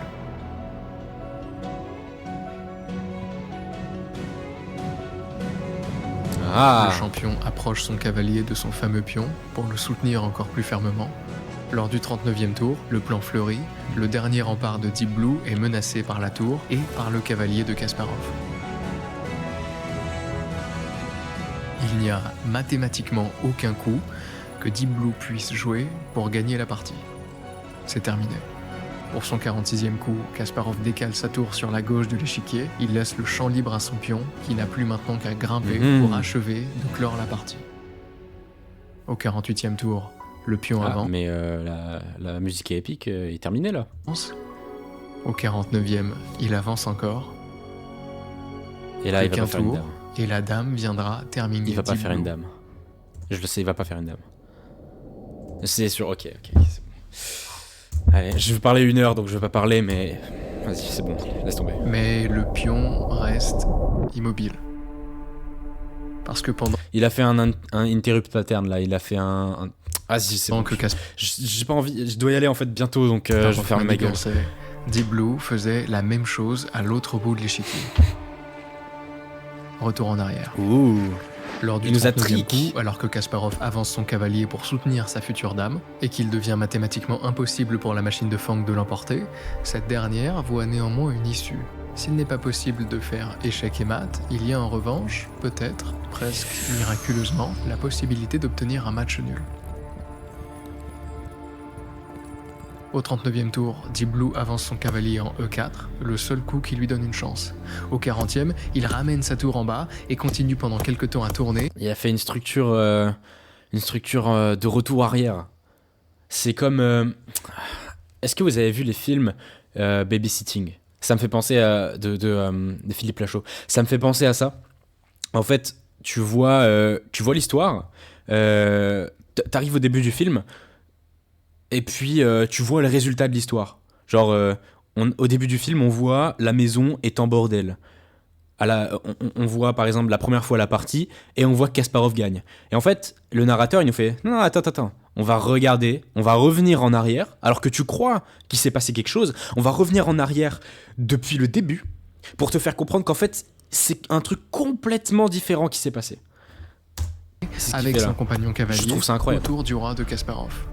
Lors du 45e tour, il joue encore une fois miraculeusement le seul coup qui lui permet de s'approcher du match nul, tour en D2. Visuellement, même si ça peut sembler contre-intuitif, la situation n'a pas l'air dangereuse pour les experts humains. Et même Kasparov se sent encore en contrôle. Au 46e tour, Deep Blue joue le seul coup possible pour la nulle, pion en C4. Au 47e tour, Deep Blue joue encore le seul coup possible pour la nulle, roi en B6. Pendant que Kasparov, encore inconscient du danger, poursuit l'ascension de son pion blanc héroïque, Deep Blue, en défiant toutes les statistiques, trouve, tour après tour, chaque aiguille. Et là, la dans vidéo sa est botte de redevenue foin, grave. L'une après l'autre, frôlant l'impossibilité mathématique.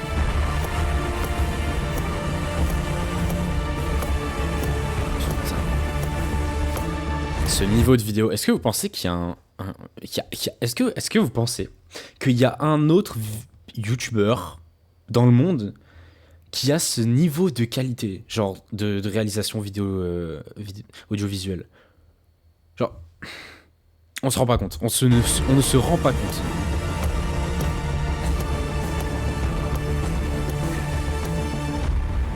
Jusqu'à finir, enfin, par arriver au 49e tour, lors duquel Kasparov s'apprête à transformer son pion en dame. Un coup seulement avant que Deep Blue n'avance son roi en B4, en déclenchant ce qu'on appelle un échec perpétuel. Le roi blanc n'est pas en échec et mat, mais il est mis, quelle que soit la case sur laquelle il peut se rendre, un échec.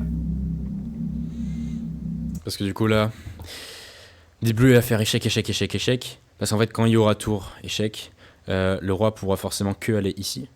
Parce que si jamais il vient là, bah, la tour se déplace ici là en. Du coup c'est quoi, c'est le côté blanc. Du coup ça c'est C1. Donc en fait il y aura tour D1 échec. C'est mon côté autiste là qui parle parce qu'il va vraiment le dire, mais juste je voulais faire le prouveur. Il va y avoir tour D1 échec et en fait le run pourra aller que en H2. En A2 pardon, parce que si jamais il vient en C2, bah, en fait il y aura tour là mat. Du coup il va faire échec et le roi il va faire tac. Voilà. Ce qui veut dire qu'à un coup de prendre l'ascendant, Kasparov est forcé d'accepter un match nul.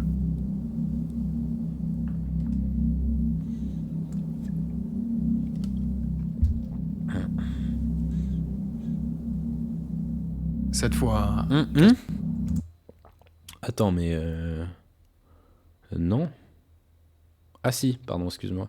J'ai cru que là, il pouvait faire tour prend B3 et qu'en fait après pion prend, il pouvait faire une dame. Mais sauf qu'en fait, il n'y a pas, parce que tour prend B3, bah, il peut faire roi prend. Et sur dame, il mate, parce qu'il fait tour D1. My bad. cette fois, Kasparov s'incline. Il admet devant les journalistes que son adversaire a très bien joué. Le public commence à saisir l'ampleur de la chose. La bataille est perdue. La dernière partie ne dure qu'une heure. La vidéo redevient triste. Au 19e coup, Kasparov se lève de son fauteuil, écarte les bras et abandonne. Je me demande comment il va conclure. Deep Blue remporte le match, Je me 3,5 à 2,5. Je me demande s'il va conclure sur un truc triste L'humanité ou joyeux. a perdu. Il va forcément conclure sur un truc joyeux, genre c'est pas possible qu'il finisse sur un ton grave comme toute la vidéo. Ce n'est pas possible. Il reste 4 minutes, 3 minutes 30.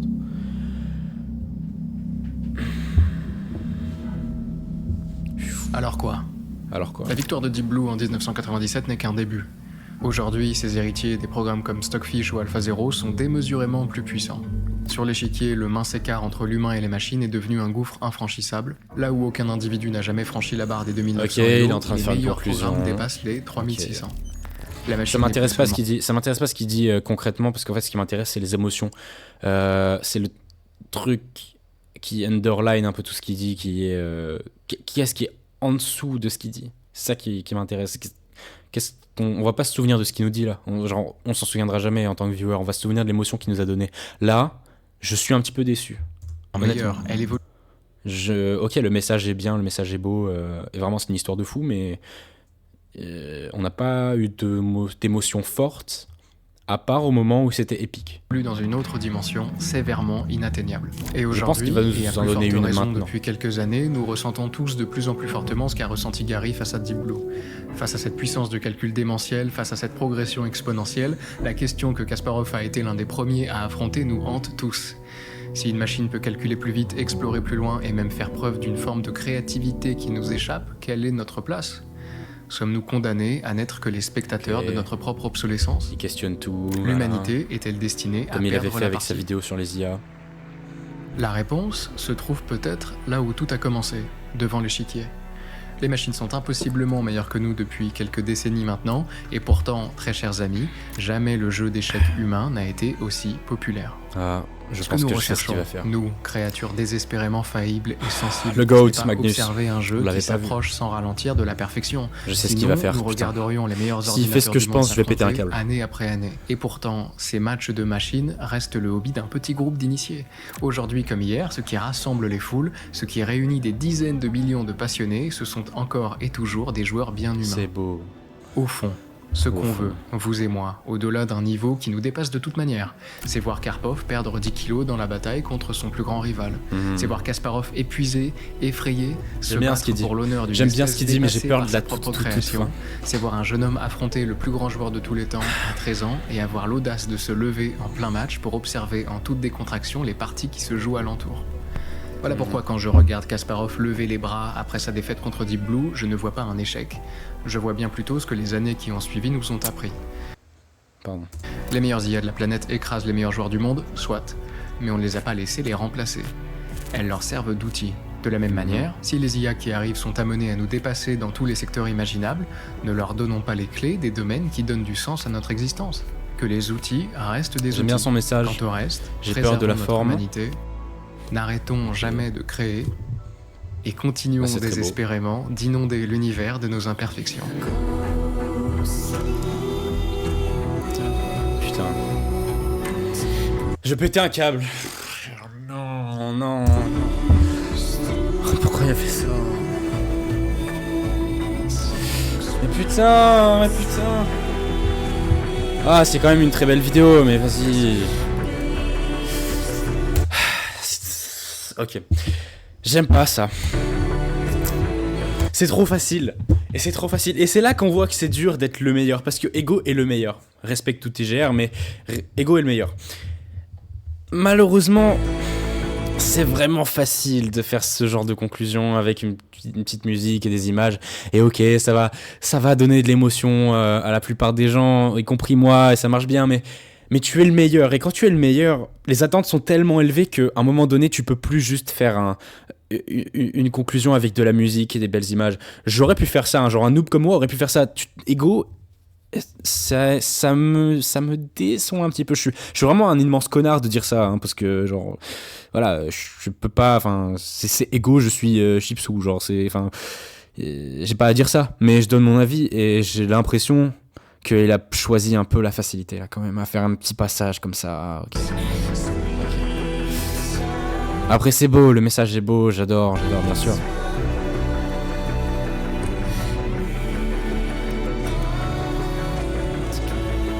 Mais juste bon, c'est un peu flan-flan quoi. Et il l'avait déjà fait je crois pour d'autres vidéos, pour le jeu de la vie. Mais en tout cas bravo, ça mérite bel applaudissement. Je sais à quel point c'est dur de faire une vidéo d'1 heure mon frère, donc j'apprécie grandement le travail. J'apprécie. Bon. C'était très bien raconté, très beau. La vidéo était magnifique, les visuels m'en ont mis plein la vue, honnêtement, et l'audio aussi. Un sound design que je ne saurais absolument jamais refaire. Une structure d'histoire, ma foi, qui m'a pas choqué, qui était globalement simple, mais avec un message profond et efficace. Ego a fait une vidéo sur les échecs. J'y ai réagi. Dites-moi ce que vous en avez pensé. Je vais laisser un petit commentaire. Évidemment, je vais laisser un like. J'espère que vous avez passé un bon Halloween. Je vous fais des gros bisous. Et la prochaine vidéo est au four, personnellement. Ça fait un moment que je suis pas revenu, mais je ne suis pas mort. Je reviens bientôt. Avec une petite surprise en plus. Bisous, bisous.